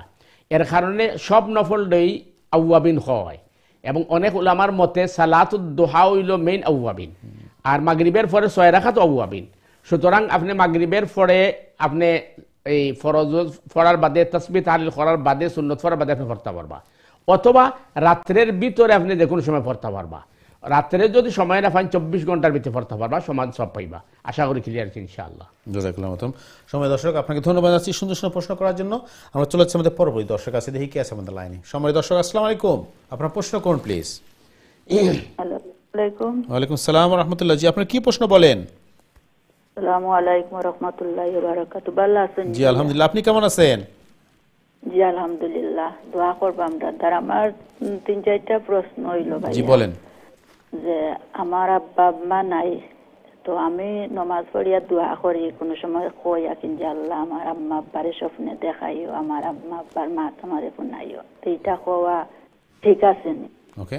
আর 2 নম্বর প্রশ্ন হইল যে আমরা সূরা জুম্মা পড়ি শুক্রবারে যে জোহর নামাজের আগে, তখন তো দিন বাড়তি নাইনি 12টার আগে ওয়াক্ত থামাই যায়, আর জুম্মা ওই 1টার পরে, তখন 12টা দরতাম নি না জুম্মার নামাজের আগ দরতাম, ওয়াক্তটা আমারে কইবা কোন সময় আকিন পড়তাম? আপনি একটু দর্শক আপনাকে আর প্রশ্ন করি, আপনি বলছেন ফরজ নামাজের পরে পড়িয়া আমি রব্বি আন্নি মাসানিয়া দুরুয়ান তার আমার ওয়াক্তটা 3 বার পড়ি আস্তাগফিরুল্লাহ আল্লাযী লা ইলাহা ইল্লা হুয়াল হাইয়ুল কাইয়্যুম ওয়া আতুবু ইলাইহি। এগুন তার মিনিং কিতা ওগুনটা আমি জানতাম। আচ্ছা দর্শক আপনি একটু আমার সাথে কথা বলেন। দর্শক সময় দর্শক আপনি একটু আমার সাথে কথা বলেন। দর্শক আপনি আমাকে শুনতে পাচ্ছেন? ওকে। সময় দর্শক আপনি কি লাইনে আছেন? জি জি জি আপনার সাথে একটু আপনি দ্বিতীয় যে প্রশ্নটা করছেন জুম্মার নামাজে আমরা ক্লিয়ার শুনতে পারিনি, আপনি একটু আবার বলবেন? শুক্রবারে দিন আমরা সূরা জুম্মা পড়ি, তো ওটা কি শুনলাম যে জুম্মার আগে পড়া লাগে। ওকে। ও জুম্মা, ওকে ওকে। তখন তো বাড়তি দিন নাই, 12টার আগে ওয়াক্ত থামাই যায়, ওকে। আর জুম্মা শুরু হয় 1টার পরে, তখন কোন টাইম দোয়া করতাম কি ওয়াক্তটা আমি জানতাম চাইলাম। আচ্ছা বুঝছেন আপনি? আচ্ছা আপনার লাস্ট প্রশ্নটা বলেন। লাস্ট প্রশ্ন হইল যে আমি প্রত্যেক ফরজ নামাজের পরে আস্তাগফিরুল্লাহ আল্লাযী লা ইলাহা ইল্লা হুয়াল হাইয়ুল কাইয়্যুম ওয়া আতুবু ইলাইহি 3 বার পড়ি, আর রব্বি আন্নি মাসানি ইয়াদুরু আনতা আরহামার রাহিমিন ওয়াক্তটা 3 বার। এইগুলো আমার পড়া ঠিক আছে, এটার মিনিংটা কিটা জানতাম। আচ্ছা বুঝতে পারছি। জি জি ওকে ওকে বুঝতে পারছি, সুন্দর প্রশ্ন করছেন। ওকে, আসসালামু আলাইকুম ওয়া রাহমাতুল্লাহি ওয়া বারাকাতুহু। ওকে জাযাকাল্লাহ খাইরান, আপনার সুন্দর প্রশ্নের জন্য ধন্যবাদ। জাযাকাল্লাহ খাইরান।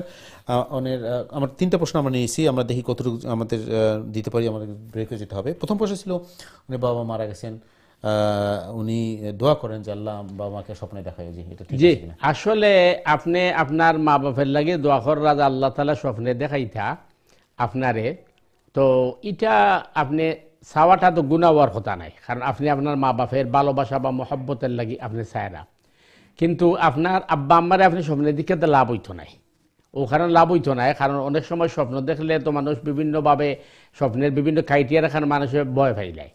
তো এই হিসাবে ভালো হইব আপনি সবসময় দোয়া করতে থাকুক, আর দোয়ার উত্তম পন্থা হইল যে আপনি নামাজের ভিতরে দোয়া করবা, অর্থাৎ আল্লাহুম্মা ইন্নী যালামতু নাফসি যুলমান কাসীরা ওয়া লা ইয়াগফিরুয যুনুবা ইল্লা আনতা ফাগফিরলি মাগফিরাতাম মিন ইনদিকা ওয়ারহামনি ইন্নাকা আনতাল গাফুরুর রহিম। এই সালাম পড়ার বাদে সালাম ফিরাইবার আগে আপনি দোয়া করবা রব্বির হামহুমা কামা রব্বায়ানি সগীরা। হাদিস হইছে নামাজের ভিতরে দোয়া কবুল হয় বেশি, এবং প্রত্যেক দিন ভিতরের নামাজও আপনি দোয়ায় কুনুতের বাদে আপনার মা বাবা ফেলে দোয়া করতে পারবা, কারণ দোয়া কবুল হইব বেশি, এটা সব থেকে উত্তম।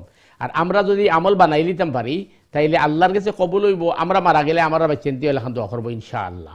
তো এটা হলো সবচেয়ে উত্তম পন্থা যে আপনি নামাজের ভিতরে দোয়া করলে এটা সব বেশি। আর আপনি যদি স্বপ্নে দেখবার লাগে আল্লাহর কাছে চাইন, এটা গুনাহ হওয়ার কথা নাই, তবে মানে লাভ হইতো না, ওখানে আমি বুঝাইতাম স্যার আমাকে, কারণ অনেক সময় স্বপ্ন দেখে মানুষের ভয় ফাইলায়, মানে বিভিন্ন ধরনের স্বপ্ন দেখতে পারে। তো এই হিসাবে মানে আল্লাহর ইচ্ছার উপর সারি দুকা, আর বেশি বেশি দোয়া করুক যে আল্লাহ তারা তুমি মাফ করো, আশা করি ক্লিয়ার হয়েছে। মানে মেইন দোয়াটা হলে আমার বাবা মাকে দোয়া করবো আল্লাহ তাদের জন্য মাফ করেন, তাদেরকে জান্নাত দেন, এটা আমাদের মেইন দোয়া থাকবে। এবং এটা যদি করি আমাদের সন্তান আমাদের জন্য অবশ্যই। সুন্দর সময়। দর্শক সুন্দর প্রশ্নের জন্য ধন্যবাদ থেকে, আশা করি আপনার প্রশ্নের জবাব পেয়ে গেছেন। এরপর ছিল জুম্মার ব্যাপারে। 2 নম্বর যেটা আপনি কইছেন যে জুমার দিন সূরা জুমা পড়েন, আসলে আমার মনে হয় তো বুঝতে ভুল হইছে, সূরা কাহাফ পড়ার কথা কি, যে জুমার দিন সূরা কাহাফ পড়ার ফজিলত অনেক বেশি। এখন আপনি কয়রা যে যেহেতু মানে জুমা আর্লি হয়ে যায়, সেহেতু মানে আপনি সূরা জুমার বাদে পড়তে পারবানি, আপনি জুমার আগের রাত্রেও পড়তে পারবা। অর্থাৎ বৃহস্পতিবারের দিন গত রাত জুমার রাত, বৃহস্পতিবারে মাগরিব থেকে লইয়া শুক্রবারে আপনি মাগরিবের ভিতর পর্যন্ত যে কোনো সময় পড়লে আপনি সমান ফজিলত পাইবা। এই হিসেবে আপনি বৃহস্পতিবারে পড়তে পারবা, শুক্রবারে সকালেও পড়তে পারবা, অথবা জুমার বাদে জুমার দিন আসর বাদেও পড়তে পারবা, সমান সব। আশা করি ক্লিয়ার আছে ইনশাআল্লাহ। মহতো একটা জিনিস ক্লিয়ার যে জুম্মান আসলে আমাদের একটু বোঝার একটা সমস্যা আছে। আমরা বলি আরবিতে দিনটা শুরু হয় রাত আগে আসে, এই যে আমাদের মনে করেন যে ফ্রাইডে জুম্মার যে দিনটা, সেটা বৃহস্পতিবারের দিনগত রাত থেকে শুরু হয়ে যায়। ওই দিনগত রাত থেকে মানে মাগরিবের পর থেকে সোজা কথা, বৃহস্পতিবার মাগরিবের পর থেকে শুরু করে যে কোনো সময় যে কোনো আপনি ওই দিনের যা জিকির আছে ওই সময় করলে সমস্যা। আরেকটা জিনিস মহতরাম, আমাদের সময় দর্শক সূরা জুমার কথা বলছেন, এটা কি জুমা করলে কি সমস্যা আছে কিনা, বা সব পাওয়া যাবে কিনা, বা আপনি যেটা কাহাফের কথা বললেন না, মানে বিষয়টা হচ্ছে যে সূরা কাহাফ শুক্রবার পড়ার ফজিলত আসছে। আচ্ছা, তো আমার কাছে মনে হয় হয়তো উনি মানে কনফিউজ হয়ে গেছেন, এটা হইতে পারে। আর এমনি যদি উনি এই শুক্রবারে যদি সূরা জুমা পড়েন তাতে অসুবিধা নাই, কারণ কোরআন তেলাওয়াত তো সব কিছু ইনশাআল্লাহ। সম্মানিত দর্শক, আশা করি আপনার প্রশ্নের জবাব পেয়েছেন। আপনার আরেকটা প্রশ্ন আমরা জবাব দেবো, আমরা ছোট্ট একটি বিরতি যাবো। প্রিয় দর্শকবৃন্দ, বিরতি আবারও আমরা ফিরে আসছি ইনশাআল্লাহ, ততক্ষণ মতো আমাদের সাথে থাকুন। আসসালামু আলাইকুম রহমতুল্লাহি ওয়া বারাকাতুহু।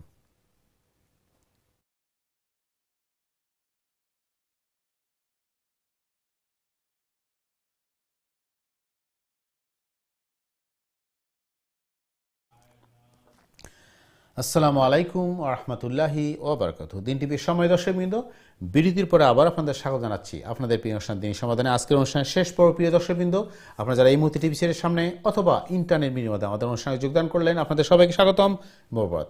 আমরা আলোচনা করছি ঈমান নিয়ে এবং প্রফেসর ইসলামের জীবনী নিয়ে, পাশাপাশি আমরা চেষ্টা করছি আপনাদের প্রশ্নের জবাব দেওয়ার জন্য। তো আপনারা প্রশ্ন করবেন ইনশাআল্লাহ, যে কোনো দিনই ব্যাপারে আপনাদের প্রশ্ন জিজ্ঞাসা করবেন, সরাসরি লাইনে করবেন 0203515073 দিচ্ছি দ্য নাম্বার, অথবা যে ইমেল করতে চান ইমেল করবেন সংক্ষিপ্ত আকারে dini-samadan@gmail.com অ্যাড্রেসে। আমাদের অনুষ্ঠানে উপস্থিত রয়েছেন আমাদের প্রিয় মেহমান মোহতারাম মুফতি হাসান চৌধুরী সাহেব, আজকের গুরুত্বপূর্ণ আলোচনা এবং আপনাদের প্রশ্নের জবাব দেওয়ার জন্য ইনশাআল্লাহ। মোহতারাম, আমরা দর্শকদের প্রশ্নে যাওয়ার আগে আমরা আমাদের দর্শক এক প্রশ্ন করেছেন বিরতির আগে, আর একটা প্রশ্ন বাকি ছিল। আমাদের কিছু দর্শক লাইন আছে, আমরা প্রশ্ন একটু নিয়ে নিই ইনশাআল্লাহ, এরপর আমরা একসাথে প্রশ্নের জবাব দেওয়ার চেষ্টা করবো। চলে যাচ্ছে সরাসরি দর্শকদের কাছে ইনশাআল্লাহ। দেখি কি আছে আমাদের লাইনে। সম্মানিত দর্শক, আসসালামু আলাইকুম, আপনার প্রশ্ন করুন প্লিজ।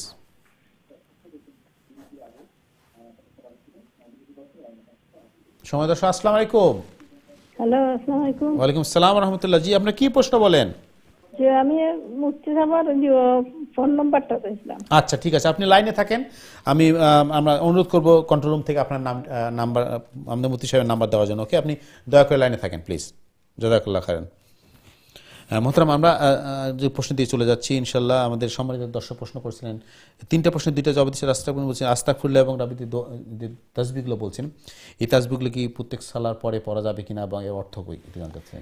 জি, আসলে আপনি যেটা কইছিলেন যে আপনি নামাজের বাদে আস্তাগফিরুল্লাহ আল্লাযী লা ইলাহা ইল্লা হুয়াল হাইয়ুল কাইয়্যুম ওয়া আতুবু ইলাইহি পড়েন, এটার অর্থ কিটা? আস্তাগফিরুল্লাহ মানে হইল যে আমি আল্লাহ সুবহানাহু ওয়া তাআলার কাছে ইস্তেগফার করলাম, তওবা করলাম, মাফি চাইরাম, ক্ষমা চাইরাম। কারণ আল্লাহ তো গাফুর, ইস্তেগফার করা মানে আল্লাহর কাছে মাফি চাওয়া। এরপরে কই আস্তাগফিরুল্লাহ, আমি আল্লাহর কাছে তওবা করলাম, আল্লাযী লা ইলাহা ইল্লা হুয়াল হাইয়ুল কাইয়্যুম, যে আল্লাহ যার ছাড়া কোনো ইলাহ নাই, মাবুদ নাই। আল হাইয়ুল কাইয়্যুম, যে আল্লাহ চিরন্তন এবং সবচেয়ে শক্তিশালী। ওয়া আতুবু ইলাই, আমি ফিরিয়া আইছি আমার আল্লাহর কাছে, আমি আমার আল্লাহর কাছে কি চাইলাম, তওবা করলাম। এই হলো আস্তাগফিরুল্লাহর মিনিং। দ্বিতীয় যেটা আপনি কইছেন যে রব্বি আন্নি মাসানিয়াদ দুররু আনতা আরহামুর রাহিমিন, এটা আপনি তিনবার পড়ুন। এটার মিনিং কিটা? এটা হইল সৈয়দনা আইয়ুব আলাইহিস সালাম যে সময় এই অস্বস্তিকর বেমারও আসলা, আইয়ুব আলাইহিস সালামে আল্লাহর কাছে এই দোয়া করছিল, রব্বি আন্নি মাসানিয়াদ দুররু আনতা আরহামুর রাহিমিন, রব্বি হে আমার রব, হে আল্লাহ, আন্নি মাসানিয়াদ দুর, আমারে কষ্টয় ধরি লিছে, কষ্টয় আমারে স্পর্শ করে দিছে, দুঃখ কষ্ট আমারে ছাড়েন না লগ, আন্নি মাসানিয়াদ দুর ওয়া আনতা আরহামুর রাহিমিন, আর তুমি হইলা সবচেয়ে বড় দয়াবান এবং মেহেরবান। এটা হচ্ছে এই আয়াতের অর্থ। অবশ্যই ভালো জিনিস, এই দোয়া বেশি বেশি করবা, আল্লাহ বেমার আজার থেকে হেফাজত করবেন ইনশাআল্লাহ। আমিন আমিন, জাযাকাল্লাহ খাইরান। সম্মানিত দর্শক, আশা করি আপনার প্রশ্নের জবাব পেয়ে গেছেন। আমরা দেখি আমাদের কোনো দর্শক লাইনে আছেন কিনা। আমরা যদি না থাকে তাহলে আমরা আলোচনা দিয়ে চলে যাব। আমরা মহতারাম, আমরা দর্শকদের প্রশ্নে যাব, তার আগে আমরা যে আলোচনা শুরু করছি, খুব গুরুত্বপূর্ণ আলোচনা আজকে আমরা শুরু করছি। দর্শক যদি আপনারা ফলো করতে থাকেন আমাদেরকে, আমরা মহতারাম আমাদের শুরু করছেন যে আল্লাহ কোরআনে বলছেন, এক ভাই বললেন যে তোমাদের সন্তান সন্ততিতে আমাদের জন্য ফিতনা, আবার বলছেন যে সন্তান সন্ততি তোমাদের, এই ব্যাপারে আলোচনা একটু যদি আমরা জানতে, আসলে কেন আল্লাহ দুই দিনে দুই কথা বললেন, বা এখান থেকে আমাদের শিক্ষাটা কি? দেখেন, প্রথম জিনিসটা হচ্ছে আপনার সন্তান এবং সম্পদ উভয়টি কিন্তু এটা আপনার জন্য নিয়ামত, আবার অভিশাপ। জি, যেমন সূরা কাহফে বলা হচ্ছে, আল মালু ওয়াল বানুনা জিনাতুল হায়াতিদ দুনিয়া, সম্পদ এবং সন্তান এটা দুনিয়ার সৌন্দর্য। এক মানুষ বলতে পারে আমার 5 জন সন্তান আছে, একজন ডক্টর, একজন ইঞ্জিনিয়ার, একজন আলী, একজন মুফতি ইত্যাদি ইত্যাদি, এটা তার একটা সৌন্দর্য। ঠিক সম্পদও তার লাগে এটা দুনিয়ার সৌন্দর্য বা আরামের উপকরণ। এখন আল্লাহ বলতেন বাকিয়াতুস সালিহাত, কিন্তু যেটা চিরস্থায়ী থাকবে, অর্থাৎ মরার পরে হাসর নসরে থাকবে, সেটা আসল সম্পদ। তাহলে বাকিয়াতুস সালিহাত কোনটি? বাকিয়াতুস সালিহাতের ব্যাপারে তাফসীর কারকদের মত হচ্ছে যে আপনার সম্পদ যদি আল্লাহর রাস্তায় ব্যয় করেন, সাদাকা জারিয়া করেন, তাহলে এটা দিয়ে বাকিয়াতুস সালিহাত করা যায়। যেমন একটা মসজিদ বানিয়ে দিলেন, আপনি একজন গরিবের ঘর বানিয়ে দিলেন, আপনি একটা টিউবওয়েল দিয়ে দিলেন, আপনি একজন মানুষের আলিম বানালেন, অথবা একজন মানে গরিব মানুষের মেয়েরে বিবাহ দিলেন, এই সবগুলা বাকিয়াতুস সালিহাত। আর আরেকটা হচ্ছে কোরআন এবং হাদিসের পরিভাষায় সুবহানাল্লাহ আলহামদুলিল্লাহ ওয়ালা ইলাহা ইল্লাল্লাহু আল্লাহু আকবার, এই তাসবিহটা বাকিয়াতুস সালিহাত। তার কারণ আপনি দেখেন সুবহানাল্লাহ আলহামদুলিল্লাহ ওয়ালা ইলাহা ইল্লাল্লাহু আল্লাহু আকবার, এটার মধ্যে তাসবিহ আছে, তাহলিল আছে, তাকদিস আছে, সবকিছু আছে। এই জন্য বলা হচ্ছে যে এইটা হচ্ছে বাকিয়াতুস সালিহাতের মধ্যে। আর অন্যত্র আল্লাহ সুবহানাহু ওয়া তাআলা বলছেন, ইন্নামা আমওয়ালুকুম ওয়া আওলাদুকুম ফিতনা, তুমি যদি তোমার সন্তানকে সঠিক মানে আপনার শিক্ষা দিতে না পারো, দিন শিখাইতে না পারো, তাহলে তোমার সন্তান তোমার জন্য ফিতনা। এবং এর সহজ উদাহরণ মনে করেন, নূহ আলাইহিস সালামের মতো একজন আপনার অত্যন্ত মর্যাদাপূর্ণ নবী, তার সন্তান একটা নষ্ট হয়ে গেছে, এবং নূহ আলাইহিস সালাম যখন দেখছেন যে মহাপ্লাবনের মধ্যে সে ডুবে যাচ্ছে, তখন নূহ আলাইহিস সালাম বলছেন, আল্লাহ আপনি তো বলছিলেন আমার পরিবারকে রক্ষা করবেন, সে তো আমার চোখের সামনে মরে যাচ্ছে। তখন আল্লাহ প্রতি উত্তরে বলেছেন, ইন্নাহু লাইসা মিন আহলিক, সে তোমার পরিবারের অন্তর্ভুক্ত নয়, কারণ যদিও জন্মসূত্রে তোমার সন্তান, কিন্তু সে তোমাকে অনুসরণ করে নাই। সরি, এতে বোঝা গেল যে আমরা নবীর ভালোবাসা, রসুলের ভালোবাসা মুখ দিয়ে যত বলবো, যদি অনুসরণ না করি, তাহলে আমাকে কিন্তু রসুলের উম্মত হিসেবে গ্রহণ করা হবে না। খুব গুরুত্বপূর্ণ শিক্ষা মহতারাম, আপনি যেটা কথা বললেন, সুপ্রিয় দর্শকবৃন্দ, যদি আপনারা আমাদেরকে ফলো করেন, যে আসলে আমরা যারা এই সমাজে আমরা একটু আনুষ্ঠানিক বেশি হয়ে গেছি, রাসূল সাল্লাল্লাহু আলাইহি জন্মবার্ষিকী নিয়ে বা ঈদে মিলাদুন্নবী, এই সমস্ত নিয়ে আমরা এত বেশি আনুষ্ঠানিক দিতে বেশি। কিন্তু আপনি যেটা বললেন যে না, রসুলকে অনুসরণ করা, তাকে ভালোবাসা, তাকে মহব্বত করতে হলে তাকে তার মানা, তাকে মানা, উনি যা করতে বলছেন সেটাকে ফলো করা এবং যেভাবে করতে বলছেন সেটাই করা। মানে তার নামে শুধুমাত্র মিছিল মিটিং করা অথবা কোনো আলোচনা করা মেইন অবশ্যই না। মানে তাকে অনুসরণ করার অর্থ হলো, তাকে মানার অর্থ হলো তাকে পরিপূর্ণভাবে ফলো করা, অবশ্যই এটাই হলো মেইন জিনিস। মতলব আমরা ফিরে আসবো যদি আলোচনা আমাদের সময় থাকে আরো, আমরা চেষ্টা করবো একটু আলোচনা করার জন্য। আসলে আমাদের জানা দরকার, বোঝা দরকার আসলে আমাদের সন্তান সহতে আমাদের সম্পদ আমাদের পরিবার পরিজন কেন আল্লাহ বললেন অভিশাপ, আবার বললেন যে তোমাদের একটা নিয়ামত। আমরা চেষ্টা করবো জানার জন্য এবং আমাদের জানা দরকার, যেটা মতলব বলেন আমাদের একটু পড়াশোনা করা দরকার, আমাদের যদি জ্ঞানটা সঠিকভাবে না থাকে তাহলে আমরা কিন্তু ওই আমলটা সঠিকভাবে করতে পারবো না ইনশাল্লাহ। চলেছে আমাদের পরবর্তী দর্শক আছে, দেখি কে আছে আমাদের লাইনে। সম্মানিত দর্শক আসসালামু আলাইকুম, আপনার প্রশ্ন করুন প্লিজ। ওয়ালাইকুম সালাম রাহমাতুল্লাহি ওয়া বারাকাতুহু। আসসালামু আলাইকুম হুজুর। ওয়ালাইকুম সালাম, আপনি কেমন আছেন? ইনশাআল্লাহ হুজুর ভালো আছি, আপনারা ভালো আছেন? জি আলহামদুলিল্লাহ। আপনি জি কি প্রশ্ন বলেন? হুজুর দোয়া করব আমরা লাগে খাস করি। আমিন ইনশাআল্লাহ। হুজুর আমার একটা প্রশ্ন বলেন। হুজুর আমি হুজুরে দুরূদ শরীফ হইছেন, আমি সুবহানাল্লাহ সুবহানাল্লাহ 100 বার পড়ি, আলহামদুলিল্লাহ আলহামদুলিল্লাহ 100 বার পড়ি, আল্লাহু আকবার লা ইলাহা ইল্লাল্লাহ লা ইলাহা ইল্লাল্লাহ 100 বার পড়ি, আল্লাহু আকবার 100 বার পড়ি, ইলা সুবহানাল্লাহ আলহামদুলিল্লাহ লা ইলাহা ইল্লাল্লাহ আল্লাহু আকবার ইলা 100 করি, ওলা 400 আমি পড়ি কি ইলা ওই বনি না এক লগে পড়িতাম তাই রোগ করতাম। আচ্ছা জি বুঝতে পারছি। আচ্ছা জি জাযাকাল্লাহ খাইরান, আপনার সুন্দর প্রশ্ন, ধন্যবাদ। আল্লাহ আমাদের সবাইকে সঠিকভাবে আল্লাহর ইবাদত করার তৌফিক দান করুক, বেশি বেশি তাসবিহ করার তৌফিক দান করুন। জি খুব সুন্দর প্রশ্ন। যে হাদিসও আইছে যে কোনো দোয়ার আগে কেউ যদি সুবহানাল্লাহ 10 বার, আলহামদুলিল্লাহ 10 বার, আল্লাহু আকবার 10 বার পড়ে এর বাদে দোয়া করে আল্লাহ দোয়ারে কবুল করেন। তাহলে বোঝা গেল যে সুবহানাল্লাহ 10 বার, আলহামদুলিল্লাহ 10 বার, আল্লাহু আকবার 10 বার, এটাও তাসবিহ পড়ার একটা পদ্ধতি। আরেকটা হইলো আরেক হাদিসও আছে যে প্রত্যেক নামাজের বাদে এবং আপনার ঘুমাইবার সময় সুবহানাল্লাহ 33 বার, আলহামদুলিল্লাহ 33 বার, আল্লাহু আকবার 34 বার, যেটা আমরা তাসবিহ ফাতিমি কই, এটাও পড়ার পদ্ধতি আছে। আর আপনি যেভাবে কইছেন যে আপনি সুবহানাল্লাহ 100 বার, আলহামদুলিল্লাহ 100 বার, আল্লাহু আকবার 100 বার, এটাও পড়তে পারবা। আর এছাড়া আপনি 100 বার আর 300 বার পড়লা, এর বাদে সময় থাকলে সুবহানাল্লাহ আলহামদুলিল্লাহ ওয়ালা ইলাহা ইল্লাল্লাহ আল্লাহু আকবার এটা আর 100 বার পড়তে পারবা, আপনি মানে সব বেশি পাইবা। আর আপনি যারা পড়রা এটাও ঠিক আছে, কারণ এটা পড়াও আপনি সুবহানাল্লাহ 100 বার, আলহামদুলিল্লাহ 100 বার, আল্লাহু আকবার 100 বার, এটা পড়ার ঠিক আছে, এইভাবে হাদিসও আছে। আশা করি কি দিয়েছি ইনশাআল্লাহ। খুব গুরুত্বপূর্ণ একটা প্রশ্ন করছে মতলব আমাদের তাসবিহর ব্যাপারে আমরা প্রায় আলোচনা করি এবং রাসূল সাল্লাল্লাহু আলাইহি ওয়াসাল্লাম থেকে যে তাসবিহগুলো আছে সালার পরে, ঘুমানোর আগে, ঘুমানোর পর, এই তাসবিহগুলো আমরা পড়ি, আমাদের তো অনেক মানে বেনিফিট।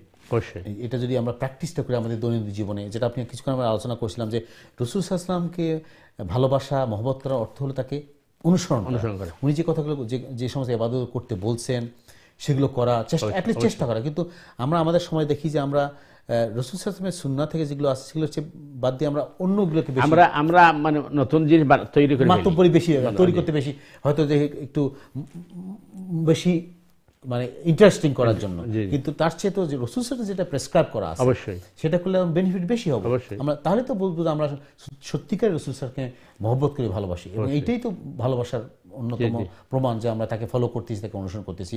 এবং প্রিয় দর্শক কিন্তু আমরা এই জন্যই চেষ্টা করি প্রতি অনুষ্ঠানে আমাদের সম্মানিত মেহমান কষ্ট করে আমাদেরকে রাসূল সাল্লাল্লাহু জীবনী থেকে ধারাবাহিকভাবে শেখাচ্ছেন, যাতে আমরা রাসূল সাল্লাল্লাহু জীবনী থেকে শিখতে পারি, জানতে পারি, আমাদের জীবনকে গড়তে পারি ইনশাআল্লাহ। আল্লাহ আমাদের সবাই তৌফিক দান করুক। আমরা মহতরম আমরা যেটা আলোচনা ছিলাম খুব গুরুত্বপূর্ণ আলোচনা, যে সে আমাদের সন্তান সন্ততি ধন সম্পদ থেকে যদি আল্লাহ এবং আল্লাহ রাসূল থেকে বেশি যদি আমাদের প্রিয় না হয়, তাহলে আমরা আল্লাহর বান্দা না, আল্লাহ প্রিয় বান্দা, এই কথাটা আলোচনা করছিলাম। কেন দেখেন, আসল বিষয়টা হচ্ছে যে সন্তান সন্ততিকে আপনি দ্বীন শিক্ষা দিতে হবে, এটি হচ্ছে ইসলামের শিক্ষা।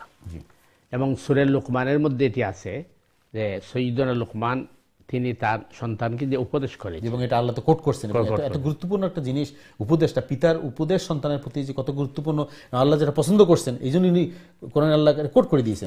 এবং কারণ হলো একটাই, যেটা আমরা যেন শিখতে পারি, পিতার থেকে যে শিক্ষাটা সন্তানের যদি নেয় এবং সেটা যদি ফলো করে সেটা আমাদের উপকার হবে। আমরা আলোচনা আসবো ইনশাআল্লাহ মহতরাম। আমরা চেষ্টা করবো সম্মানিত দর্শক আপনারা প্রশ্ন করবেন, মতামত দিবেন, যাতে আমরা সবাই উপকৃত হতে পারি আপনাদের প্রশ্নের জবাব থেকে। চলে আসছে আমাদের পরবর্তী দর্শকের কাছে, দেখি কি আছে আমাদের লাইনে। সম্মানিত দর্শক আসসালামু আলাইকুম, আপনার প্রশ্ন করুন প্লিজ। হ্যালো, আসসালামু আলাইকুম। ওয়ালাইকুম আসসালাম ওয়া রাহমাতুল্লাহ। জি আপনি কি প্রশ্ন বলেন? আচ্ছা, একটা কোয়েশ্চন হইল, আপনার ওযু পড়িয়া লেদারের মোজা কিভাবে মসক করা লাগে? আচ্ছা, আপনি যদি সক্সের উপরে উজু করতে চান, মোসা করে কিভাবে করবেন এটাই জানতে চাচ্ছেন? জি জি, এইটা আচ্ছা, জি। আর কোনো চেক করা লাগে? জি, আপনার আর কোনো প্রশ্ন আছে? জি না, আর কোনো। জি মোহতারাম, ওকে, আসসালামু আলাইকুম। জাযাকাল্লাহ খাইর। জি, আসলে সক্সের উপরে মাসে করার মাস আলা হইল আপনি যেভাবে কইছেন অজু করিয়া ফাও দইয়া আপনি সক্স ফাও দিলেইবা। আর এরপরে যেহেতু আপনি ফাও দইয়া সক্স ফাও দিলেইছেন, তাহলে এই সময় আর সক্সের উপরে মাসে করা লাগতো নাই। আপনি যখন দ্বিতীয়বার আপনার হয়তো টয়লেটও গেছেন অথবা অজু গেছে, তখন যে অজু করবা তখন আপনার ফাও দেওয়া লাগতো নাই। আপনি গিয়া স্বভাবত অজু জেলা আমরা বিসমিল্লাহ করে শুরু করিলা, হাতের সবজি দইলা, চেহারা দৌত করলা, দুইয়াত হইন দৌত করলা, মাথা মাসে করলা। এর বাদে আত বিজাত আপনি ডাইন ফাওয়ের আঙ্গুলের মাথাতে টান দিয়া উপর দিক দিয়া টান দিয়া গন্ঠা পর্যন্ত আনবা। একইভাবে বাউ ফাওয়ের আঙ্গুলের মাথা থেকে দিয়া টান দিয়া মুজার উপরে গন্ঠা পর্যন্ত আনবা। একবার করাই এনাফ। আর ওটা হইল মুজার উপরে মাসে করার সুন্নাহ পদ্ধতি এবং সিস্টেম। অর্থাৎ বিজাতটারে আপনি ফাওয়ের আঙ্গুল থেকে টান দিয়া গন্টার উপর পর্যন্ত আনবা, ফাওয়ের উপর দিক দিয়া। বাউ ফাও একইভাবে ফাওয়ের নিচ দিয়া বা সাইডে দিয়া মাসে করা এটা সুন্নত নাই, এবার দরকারও নাই। শুধু উপরে টান দিয়া আপনি ঘন্টা বন্ধ আইন নিবা। এই পর্যন্ত হইল আপনার মুজার উপরে মাসে করার মাস আলা। প্রথমে এখানে একটা জিনিস তো ক্লিয়ার হলো, সময় দর্শক সুন্দর একটা প্রশ্ন করছেন। আমাদের যেহেতু এখন শীতের সময় আমাদের অনেকের দরকার এই জিনিসটা, যে আমাদের নিজেদের বিবেক বুদ্ধিতে ইসলাম চলে না, বা ইসলাম বিবেক বুদ্ধিতে কাউন্ট করে না। ইসলাম যেটা বলছে সেটাই কি ফলো করতে হবে। নর্মালি যে আপনি মুসার উপরে মাসে করতে চান, তো মোজার তো নিচেরটা ময়লা হওয়ার কথা, এবং মাসে তো করা উচিত ছিল নিচে, অবশ্যই যদি পরিষ্কার কথা আসে, কিন্তু রসুল বলছে না তুমি উপরে দিয়ে মাসে করো। তো এখান থেকে একটা জিনিস তো প্রমাণিত হয় মহতারাম, যে আসলে ইসলাম আমাদের বিবেক বুদ্ধিতে চলে না, আমাদের এটা যেটা আল্লাহ রসুল দেখাই সেইটাই হলো দিন, এবং সেইটাই ইসলাম, এবং এটা আমাদের ফলো করতে হবে। যে মহতারাম আমরা যাবো দর্শকদের প্রশ্ন, যেটা আমরা আলোচনা ছিলাম ইনশাআল্লাহ, লোকমান আলাইহিস সালামের। তো লোকমান আলাইহিস সালাম তিনি তার ওই সন্তানকে উপদেশ করছেন, এবং তিনি প্রথমে তাকে বলছেন যে বাবা তুমি শিরিক করবে না, ইন্না শিরকা লাযুলমুন আযীম, নিশ্চয় শিরিক হচ্ছে সবচেয়ে বড় গুনাহ, সবচেয়ে বড় জুলুম। আর রাসূল করিম সাল্লাল্লাহু আলাইহি ওয়াসাল্লাম বলছেন যে মুরুসি বিয়ানাকুম ইযা বালাগা সাবআ সিনিন। প্রথমত আল্লাহ রাসূল বলছেন তোমাদের সন্তান হওয়ার পরে তোমাদের প্রথম কাম হচ্ছে সন্তানের উত্তম নাম রাখা, এরপরে সন্তানের এই জন্য আকিকা করা যদি সামর্থ্য থাকে, এরপরে সন্তান যখন 7 বছরের হবে তখন তাকে তুমি নামাজের প্রশিক্ষণ দাও। 10 বছর হওয়ার পরে যদি সে নামাজ না পড়ে তাহলে তাকে শাসন করো। তো এইভাবে চেষ্টা করার পরেও একজন সন্তান নষ্ট হয়ে যেতে পারে, এটা অসম্ভব কিছু নাই। কারণ নূহ আলাইহিস সালাম সন্তান নষ্ট হয়ে গেছে, নবী তো আর ব্যর্থ হন নাই, নাউযুবিল্লাহ। তো এখানে নষ্ট হয়ে যেতে পারে, যদি নষ্ট হয় তখন আর মা বাপ এটার জন্য দায়ী নয়, উনি তার দায়িত্ব আদায় করছে। আমাদেরকে প্রথমত আমাদের সন্তানদেরকে আমরা ওই দিন শিক্ষা দিতে হবে, এবং আরেকটি বিষয় হচ্ছে ওই সন্তান যে চলাফেরা করে তার ফ্রেন্ড সার্কেল, এদের প্রতি লক্ষ্য রাখতে হবে। কারণ মানুষ ধ্বংস হয় অনেক সময় ফ্রেন্ড সার্কেলের কারণে, পরিবেশের কারণে। এই জন্য এইটা লক্ষ্য রাখতে হবে। এই জন্য আল্লাহ সুবহানাহু ওয়া তাআলা বুঝাচ্ছেন যে তোমার সন্তানকে যদি তুমি আসলেই এই আল্লাহওয়ালা বানাতে পারো, দিনদার বানাতে পারো, তাহলে তোমার এই সন্তান তোমার জন্য নিয়ামত। আর সন্তান যদি তোমার অবহেলার কারণে অথবা তোমার দিন শিক্ষা না দেওয়ার কারণে বিপদগামী হয়, তাহলে সে তোমার জন্য অভিশাপ। কারণ কোরআনে কারিমে বলা হচ্ছে সন্তানকে যখন জাহান্নামে যাওয়ার জন্য বলা হবে যে তুমি জাহান্নামে চলে যাও, তো সে বলবে কেন, বলে তোমার এই অপরাধ আছে। তখন সন্তান বলবে, অথবা মনে করেন অধীনস্থরা বলবে নেতাদের ব্যাপারে, একই মাসলা। সন্তান গার্ডিয়ানদেরকে দিকে বলবে, অথবা জনগণ তার রাষ্ট্রনায়কদেরকে বলবে, অথবা গ্রুপ তার নেতাদেরকে বলবে। তো বলবে যে আল্লাহ আসলে তো আমরা আমাদের নেতাদেরকে ফলো করেছিলাম, এই জন্য আজকে আমরা ভুল পথে আসছি। আমরা জাহান্নামে যাব ঠিকই আছে, আগে তাদেরকে আপনি আমাদের পায়ের নিচে আনুন। নাজালহুমা তাহতা আকদামিনা লিয়াকুনা মিনাল আসফালিন, আমরা যেন তাদের সিনায় একটা লাথি দিয়ে পরে জাহান্নামে যাই। বোঝা গেল যে এটা সে অভিভাবককে দায়ী করবে। এই জন্য অভিভাবক সতর্ক থাকতে হবে। আমি আমার যথাসম্ভব চেষ্টা করতে হবে আমার সন্তানকে দিন শিক্ষা দেওয়ার জন্য, এবং তার কাছে দিন পৌঁছানোর জন্য।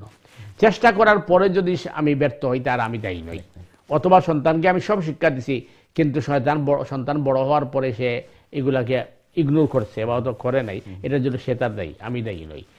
এই জন্য মানে কোরআন এই জিনিসটা আমাদেরকে বোঝাচ্ছে, তোমাকে যে সন্তান দেওয়া হয়েছে অথবা সম্পদ দেওয়া হয়েছে, এটা কিন্তু তোমার জন্য দুনিয়ার বেনিফিট এবং দুনিয়ার সৌন্দর্য। আর এইটাকে যদি তুমি সঠিকভাবে ব্যবহার করতে পারো, দুনিয়া এবং আখিরাত সফল হবে।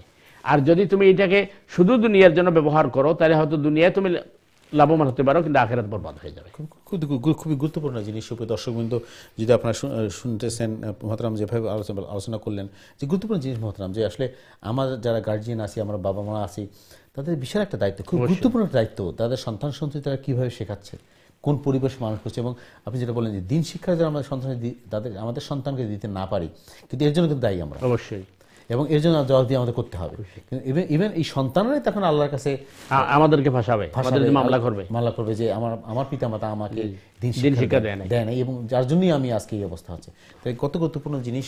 সুপ্রিয় দর্শক কিন্তু আপনারা যারা অনুষ্ঠান দেখছেন, একজন গার্জিয়ান হিসেবে আমাদের কত গুরুত্বপূর্ণ একটা দায়িত্ব আল্লাহ আমাদের দিয়েছেন, এবং এটা আসলে একজন বাবা মার জন্য ফরজ অবশ্যই যে আমাদের সন্তান সন্ততিকে আমাদের দিনের পথে শেখা, দিনের পথে চালানোর চেষ্টা করা, তাদেরকে এই শিক্ষাটা দেওয়া। আমরা এই শিক্ষাটা না দেই তাহলে তো আমরা দায়ী হয়ে গেলাম। সে যদি বিপথে যায়, সে যদি ইসলামের পথে না থাকে, এই দায়িত্ব আমাদের চলে।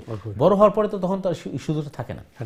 এই ছোট থেকে এই জিনিসটা, এই জন্য তো রাসূল বলছেন 7 বছরের আমাদের প্রশিক্ষণ দেওয়া, এবং এই চেষ্টা আমাদের করতে হবে। আমাদের সমাজে আসলে আমরা যে সমাজে আছি, এই সমাজে আমরা যে সন্তান সন্ততি সঠিকভাবে গাইড না করা হয়, সঠিকভাবে সঠিক দিক নির্দেশন না দেওয়া হয়, আসলে ইসলামের জ্ঞানটা যদি দেওয়া না হয়, বড় হলে কিন্তু এভাবে সম্ভব হবে না। আল্লাহ আমাদের সবাই বোঝা তৌফিক দান করুন। একটা জিনিস আপনি বললেন যে সালার ব্যাপারে, যে ছোট থেকেই বাচ্চাদেরকে সালার প্রশিক্ষণ দেওয়া উচিত। এবং এর আগে আমরা এই কথা বলছি যে সালাই এমন একটা ইবাদত যেটা মুসলিম এবং অমুসলিমের পার্থক্য তৈরি করে, এবং এটা সালার প্রশ্নটাই সবার আগে করা হবে মৃত্যুর পরে। তো আমরা একটু যদি জানতে চাই, আপনার কেন এত অন্যান্য ইবাদত, আরও মৌলিক ইবাদত আছে, এটাকে না শুধু সালাকে কেন এত গুরুত্ব দেওয়া হলো, এবং সালা না পড়ে যদি অন্য ভালো কাজ করি তাহলে কি সেটা আমাকে কাজে আসবে কিনা? সালা যদি আদায় না করে তাহলে কোরআন এবং হাদিসের ভাষায় সে মুমিন থাকে না, সোজা কথা। এখন সে যদি অন্য কোনো কাজ করে তখন তার এটা গণনাতে আসবে না, কারণ সে নামাজ সালা কেন আদায় করলো না। সালা আদায় না করা কোরআনের পরিবেশে কয়েকটা অপরাধ। একটি হচ্ছে সে অহংকারী, এই জন্য সে আল্লাহর কাছে আসছে না, কারণ সালা আল্লাহর কাছে পৌঁছায়। আর কোরআন বলতেছে যে দুনিয়ার যত মানুষ আছে সমস্ত মানুষ হচ্ছে আল্লাহর দরজার ভিক্ষুক। ইয়া আইয়ুহান নাস আনতুমুল ফুকারা ওয়াল্লাহু হুয়াল গানী, যে হে দুনিয়ার মানুষ তোমরা হচ্ছে আমার দরজার ভিক্ষুক। এখন সে নামাজ পড়ে না, সম্পদ ব্যয় করে, তাহলে বোঝা গেল সে বুঝাতে চাচ্ছে এই সম্পদটার মালিক সে, আল্লাহ নয়। আর আল্লাহ সুবহানাহু ওয়া তাআলা বলছেন ওয়াকালা রাব্বুকুম উদউনি আস্তাজিব লাকুম, তোমরা আমাকে ডাকো আমি তোমাদের ডাকে সাড়া দিব। তাহলে এই ডাকা মানে সালা আদায় করা, দোয়া করা। দোয়া সালা শব্দের অর্থই দোয়া। এখন সে যেহেতু সালাই আদায় করে না, তাহলে বোঝা গেল সে আল্লাহকে মানে ওই বাস্তবে সে অস্বীকার করছে। এবং কোরআনে কারীমের মধ্যে বলা হচ্ছে ফালা সাদ্দাকা ওয়ালা সাল্লা, এরা দিনকে সত্যায়ন করে নাই। ফালা সাদ্দাকা ওয়ালা সাল্লা, এবং তারা নামাজ পড়ে নাই। তাহলে বোঝা গেল নামাজ না পড়লে দিনকে সত্যায়ন হয় না। আর না তো আয়াতটা এই ব্যবহার কথা ছিল যে ফালা সাদ্দাকা ওয়ালা আমানা, তারা দিনকে সত্যায়ন করে নাই, আমানতদারি করে নাই। কিন্তু আল্লাহ এটা বলেন, আল্লাহ বলেন ফালা সাদ্দাকা ওয়ালা সাল্লা, মানে সালার সাথে। তাহলে বোঝা গেল যে দিনের সম্পর্ক হচ্ছে সালার সাথে। কারণ এছাড়া অন্য জায়গায় আছে মুনিবিনা ইলাইহি ওয়াত্তাকু ওয়া আকিমুস সালাতা ওয়া লা তাকুনু মিনাল মুশরিকিন, তোমাদেরকে ফিরে আসতে হবে আল্লাহর দিকে, আর তোমরা সালাত আদায় করো, তোমরা শিরিক করো না। তাহলে বোঝা যাচ্ছে যারা সালাত আদায় করে না এরা মুশরিক। আল্লাহু আকবার। কারণ সালাত আদায় করো এবং শিরিক করো না, তো সালাত আদায় না করলে মুশরিক কিভাবে হয়? আপনি যেটা বলছেন, সে নামাজ পড়ে না, রোজা রাখে না, নামাজ আদায় করে না, কিন্তু দেখা গেল সে দান খয়রাত করে। তো এই দান খয়রাতটা করে কি জন্য? তার বাহবা পাওয়ার জন্য, অথবা সে তার অহংকারের জন্য, অথবা সে বুঝাতে চাচ্ছে যে এই সম্পদের মালিক আমি, এটা অন্য কারো কোনো অধিকার বা ক্ষমতা এখানে নাই। মানে সে বাস্তবে আল্লাহকে অস্বীকার করছে। আর যে যত বেশি বিনয় হবে, যে যত বেশি নম্র হবে, সে তত বেশি সালা আদায়কারী হবে, কারণ সে আল্লাহকে সারেন্ডার করবে। সালা মানে আল্লাহকে সারেন্ডার করা। সুতরাং সালার গুরুত্ব ইসলামের মধ্যে অনেক বেশি। আর এই জন্য মানে আমাদের সমাজে সবচেয়ে বড় ভুল এটি হচ্ছে যে আমাদের সমাজে অনেক মানুষ আছে, সে সালা না পড়লেও সে মনে করে আমি তো অন্য কোনো অন্যায় করিনি, বুঝছেন? এই জন্য আপনি সৌদি আরব বা আরব কান্ট্রি দিকে দেখবেন, ওরা যতই মানে পাপ করো, মানুষও করতে পারে, কিন্তু তারা সালার ব্যাপারে তারা কোনো কনসিডার নেই, উদাসীন নাই। বাচ্চারা দেখবেন ফুটবল খেলেন, নামাজের টাইম হওয়ার পরে ওই ফুটবলের ফিল্ডে একজন আজান দিচ্ছে, বাকি এটা জামাত পড়ছে, তাদের মধ্যে কিন্তু এই টেন্ডেন্সি আছে। কিন্তু আমাদের মধ্যে এটা নাই। আমরা অনেকেই মনে করেন মানে এই বেমালুম নামাজের ছেড়ে দিচ্ছি। সালাহ যে একটা গুরুত্বপূর্ণ জিনিস, মুসলিম হওয়ার জন্য প্রথম একটা আমাদের কাজ, এই জিনিসটা আমাদের, এই শিক্ষাটাই আমাদের মাঝে নাই, না জন্যই আমরা ওই সালারে গুরুত্ব দিচ্ছি না। আমরা অন্য সব কাজ করতেছি, মানে যেটা দরকার না থাকে সবই করতে, সালার ব্যাপারে আমাদের গুরুত্ব নাই। কারণ এই যে মোহতারাম সুন্দর কথা বললেন যে সালা যে আমাদের মুসলিমের যে একটা পরিচয়, আমি যে একটা ইমানদার, আমি যে মুসলিম, এই পরিচয়টা সালা না থাকলে হবে না অবশ্যই। এই শিক্ষাটা আমাদের দেওয়া হচ্ছে না, আমরা জানি না, আমাদের কালচারে এই জিনিসটা নাই। এই জিনিসটা না থাকার জন্য আপনি কত সুন্দর একটা এক্সাম্পল দিলেন যে অনেক আরবি এখানে দেখবেন যে সালা থাকলে সবকিছু বন্ধ, মানে সালার সময় হলেই দুনিয়ার কোনো সব বন্ধ। কিন্তু আমাদের আবার দেখবেন যে আমরা সালা চলে যাচ্ছে, কোনো সমস্যা নাই, আমরা সবকিছু করতেছি, কিন্তু বাজারে গেছে 2 ঘন্টা 3 ঘন্টা ঘুরতেছে, কিন্তু নামাজ 2 ওয়াক্ত 3 ওয়াক্ত যাচ্ছে, কোনো খবর নেই। অথবা আমরা সালা চলে যাচ্ছে, গল্প গুজব করতেছি, অন্য সবকিছু করতেছি, কিন্তু সালার ব্যাপারে তাহলে আমাদের সাহেব বুঝার তৌফিক দান। সুবিধা অসুবিধা আপনারা যে অনুষ্ঠান দেখছেন, আপনারা জানলেন যে আসলে কত গুরুত্বপূর্ণ জিনিস সালা। একজন মুসলিমের পরিচয় হলো সালা। অবশ্যই আমার সালা ছাড়া একদম মুসলিম, আপনি বললেন যেটা হওয়ার কোনো শুনে। আরেকটা জিনিস আমরা জানতে চাবো যে বললেন যে মুশরিকের কথা বললেন, যে সালা পড়ে না সে মুশরিক। আসলে ব্যাখ্যাটা একটু বলতেন, মুশরিক কেন তাকে মুশরিক বলা হলো? দেখেন কোরআনে যে বলতে মুনিবিনা ইলাই, তোমরা ফিরে আসতে হবে আমার দিকে, মুনিবিনা ইলাই ওয়াত্তাকু, তোমরা আমাকে ভয় করো, ওয়া আকিমিস সালাহ, আর নামাজ প্রতিষ্ঠা করো, ওয়ালা তাকুনু মিনাল মুশরিকিন, এবং মুশরিকদের অন্তর্ভুক্ত হইও না। তাহলে আয়াত প্রমাণ করতেছে যে যারা সালাহ আদায় করে এরা মুশরিকদের অন্তর্ভুক্ত। কিভাবে মুশরিকদের অন্তর্ভুক্ত? রাসূল করিম সাল্লাল্লাহু আলাইহি ওয়াসাল্লাম বলছেন যে আমার উম্মতে বড় শিরক করবে না, মূর্তির পূজা করবে না, অথবা স্ট্যাচুর পূজা করবে না, অথবা আপনার গাছের পূজা করবে না, আগুনের পূজা করবে না। কিন্তু আমার উম্মতের গোপন শিরককে আমি ভয় পাই। সাহাবায়ে কেরাম জিজ্ঞেস করেন, ইয়া রাসূল গোপন শিরক কোনটি? আল্লাহ রাসূল বললেন যে ইবাদতের শুরুর ধরে আসবে।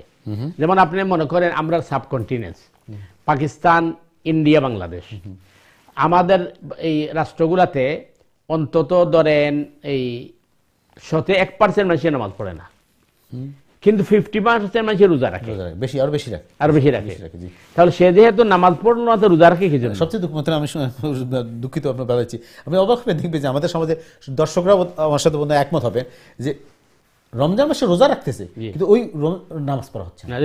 তো বললাম সে যেহেতু নামাজ পড়ে নাই, তাই রোজা রাখছে কেন? সমাজকে দেখানোর জন্য। আচ্ছা, সুদ, ঘুষ, হারাম পয়সা দিয়ে সম্পদ তার, সে বড় কুরবানি দিচ্ছে, এর অর্থ কি?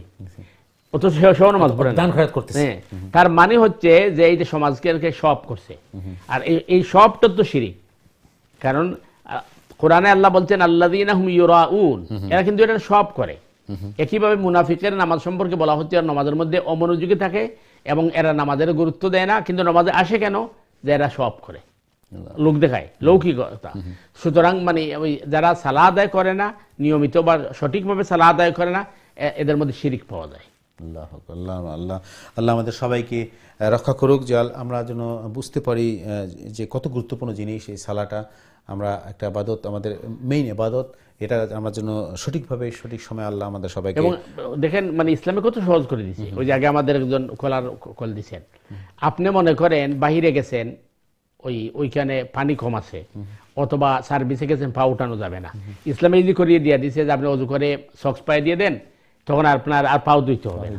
একইভাবে আপনার মুসাফির, অথবা আপনার মনে করেন এখন দিন শর্ট, কোনো সময় রাত শর্ট হয়ে যায়, অথবা জামেলাত আছেন, আপনি জোহর আসর একসাথে পড়ে ফেলেন, মাগরিব এশার একসাথে পড়ে ফেলেন, ইজি করে দিচ্ছি। এরপরেও যদি কেউ নামাজ পড়ে না বা ছাড়িয়ে দেয়, তখন তাকে সে মাফ পাবে কিভাবে? মানে দেখেন দিনটা যে কত সহজ আমাদের জন্য, কত আপনি সুন্দর কথা বললেন যে যেখানে পানি নাই আপনি পানি তয়াম্মুম করে ফেললেন, অথবা পা ধোয়ার জায়গা নেই আপনি মুজা পড়লেন। এবং আরেকটা কথা বললেন যে এই সমস্ত দেশে শীতের সময় খুবই ছোট্ট সময়, খুবই যদি এক সমস্যা হয় বা সুযোগ না থাকে, জোহর আসর একসাথে পড়লেন। তো আসলে যে আপনি এটাকে বলছেন, মানে এমন কেউ আল্লাহর সামনে দাঁড়াইয়া কেউ এক্সকিউজ দিতে পারবে যে আল্লাহ আমি সময় পাইছি না, বা বিয়ে শাদী দিয়েছিলাম, অথবা আমি একটা অনুষ্ঠানে ছিলাম, আমাদের সময় পাইছি, এই এক্সকিউজ দেওয়ার কোনো সুযোগ নাই। কারণ আল্লাহ সুবহানাহু ওয়া তাআলা বলবেন নামাজ তুমি 50 ওয়াক্ত ফরজ করছিলাম, তোমাদের সহজের জন্য আমি করছি 5 ওয়াক্ত। এর মধ্যে আবার সুযোগ করে দিয়েছি যে প্রয়োজনের তাগিদে, অথবা তোমরা যখন সমস্যার সম্মুখীন হবে তখন তোমরা জোহর আসর একসাথে পড়তে পারো, মাগরিব এশার একসাথে পড়ো, এর পরে তুমি পড়লে না কেন? এই জন্য এগুলা কোনো মানে এক্সকিউজ কোনো কাজে আসবে না। জি, আসলে খুবই গুরুত্বপূর্ণ জিনিস আলোচনা আমাদের সম্মানিত মেহমান করলেন। সুপ্রিয় দর্শকবৃন্দ, আপনারা যারা আমাদের অনুষ্ঠানে দেখতেছেন, আসলে আল্লাহ আমাদের সবাইকে বোঝার তৌফিক দান করে যে সালাহ একটা এমন একটা ইবাদত, এটাকে অস্বীকার করার উপায় নেই, আপনি এখান থেকে বাঁচার কোনো উপায় নেই, এবং আপনি অস্বীকার না, এটা আপনি মানে আদায় না করার উপায় নেই। হ্যাঁ, যে আমরা ওই যেটা আপনি বললেন যে আমাদের সমাজে এরকম মানুষের সঙ্গে আল্লাহ মাফ করুক এত বেশি যে আমরা সবকিছু করতেছি কিন্তু সালার ব্যাপারে উদাসীন। আল্লাহ আমাদের বুঝার সর্বে তৌফিক দান করুক। এবং সুপ্রিয় দর্শক কিন্তু আপনারা যারা শুরু থেকে অনুষ্ঠান দেখতেছেন অবশ্যই আপনারা দেখেন যে আমরা অনুষ্ঠানের চেষ্টা করি আলোচনা করার জন্য, যেটা আমাদের জন্য খুবই জরুরি। এবং আমাদের উদ্দেশ্যটা হলো আমরা এখান থেকে আলোচনার মাধ্যমে শিখবো, জানবো, যেটা মোহতারাম বলেন যে আমাদের মুসলিম হিসেবে আমাদের জ্ঞান অর্জন করা খুবই জরুরি। এবং আমাদের জানার মধ্যে খুব কিছু ভুল রয়েছে, অনেক সীমাবদ্ধতা রয়েছে। আমরা চেষ্টা করি এখান থেকে ভুলগুলো দূর করে আমরা সঠিকটা জানতে পারি, শিখতে পারি, যাতে আমরা সঠিকভাবে আল্লাহ ইবাদতটা করতে পারি, আল্লাহর নৈকট্য অর্জন করার জন্য। আল্লাহ আমাদের সবাই তৌফিক দান করুন। মোহতারাম আমাদের সময় খুব বেশি নেই, ছোট্ট একটা আলোচনা আমরা যদি করতে যাওয়ার আগে করতে চাই, আসলে আমরা আমাদের পরিবারকে কিভাবে গঠন করলে বা আমাদের সন্তান সন্ততি নিয়ে যাতে আমাদের একটা সুন্দর পরিবার হতে পারে, একটু আলোচনা যদি করতেন। প্রথম বিষয় তো হচ্ছে যে আমরা মনে করেন ওই রসুল করিম সাল্লাল্লাহু আলাইহি ওয়াসাল্লাম যেভাবে পরিবার গঠন করেছেন আমরা এইটা ফলো করতে হবে। 2 নম্বর বিষয় হচ্ছে যে আপনি ওই যে সন্তান সন্ততিদেরকে দ্বীনি শিক্ষা দেওয়া এবং দ্বীনি পরিবেশের মধ্যে রাখা। আর দ্বিতীয় জিনিস হচ্ছে যে পরিবারের মধ্যে ওই যে আপনার সহি বা বিশুদ্ধ তালিমের ব্যবস্থা করা। অনেক সময় আপনি দেখবেন বাচ্চাকে যদি আপনি বলেন যে কোরআন পড়ো অথবা কোরআন স্টাডি করো, তারই সময় নেই, তারই সুযোগ নেই। তো আমরা যদি মনে করেন 24 ঘন্টার মধ্যে একটা টাইম আমরা ব্যবহার করতে পারি, আমরা এখানে ওই তালিমের ব্যবস্থা করব। যেমন কোরআনের তাফসির অথেন্টিক যেটার ব্যবস্থা করলাম, হাদিসের কিতাবগুলো আলোচনা করলাম, নবী রাসূলের জীবনে আলোচনা করলাম, এগুলা যদি করি তাহলে দেখা যাবে ধীরে ধীরে এই পরিবারটা সুন্দর হয়ে গড়ে উঠবে।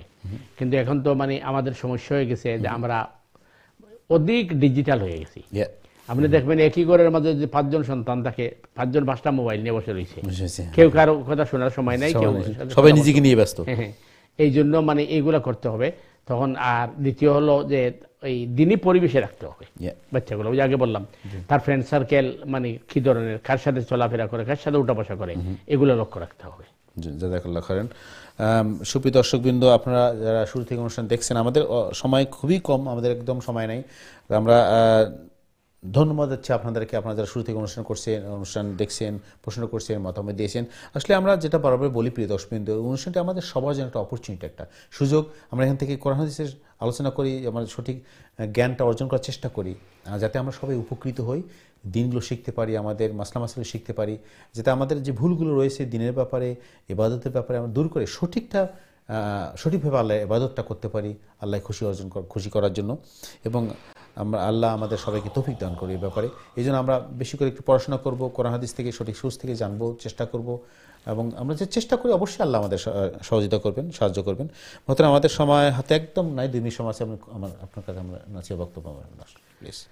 বিসমিল্লাহ আলহামদুলিল্লাহ ওয়াসসালাতু ওয়াসসালামু আলা রাসূলিল্লাহ। সম্মানিত দর্শক ভিউয়ার ভাই বোনেরা, আমরা প্রায় 1.5 ঘন্টা আলোচনা এবং আপনাদের প্রশ্ন উত্তর করেছি এবং এই দিন টিভির দিনই সমাধান আপনাদেরকে এই সুযোগ দিচ্ছে। আমরা আশা করব যে আমরা প্রত্যেকেই এই অনুষ্ঠানগুলো ভালোভাবে দেখব এবং জানব এবং আমরা পরামর্শ দিব, প্রশ্ন করব। পাশাপাশি আমাদের পরিচিত মহল, বন্ধু বান্ধব, আত্মীয়স্বজন যারা আছে তাদেরকে আমরা এনকারেজ করব যাতে অন্যান্যরাও দিন সঠিকভাবে জেনে আমল করতে পারেন। এবং আমরা আশা করছি যে আগামীকালকে একই টাইমে আবার এই দিনই সমাধান শুরু হবে। আপনারা উপভোগ করবেন এবং আপনাদের পরামর্শ, আপনাদের মতামত, আপনাদের প্রশ্ন নিয়ে আপনারা উপস্থিত হবেন এবং আপনারা এই প্রোগ্রামকে আরো প্রাণবন্ত করবেন ইনশাআল্লাহ বিইজনিল্লাহ। আল্লাহ সুবহানাহু ওয়া তাআলা আমাদের সহায় হোক।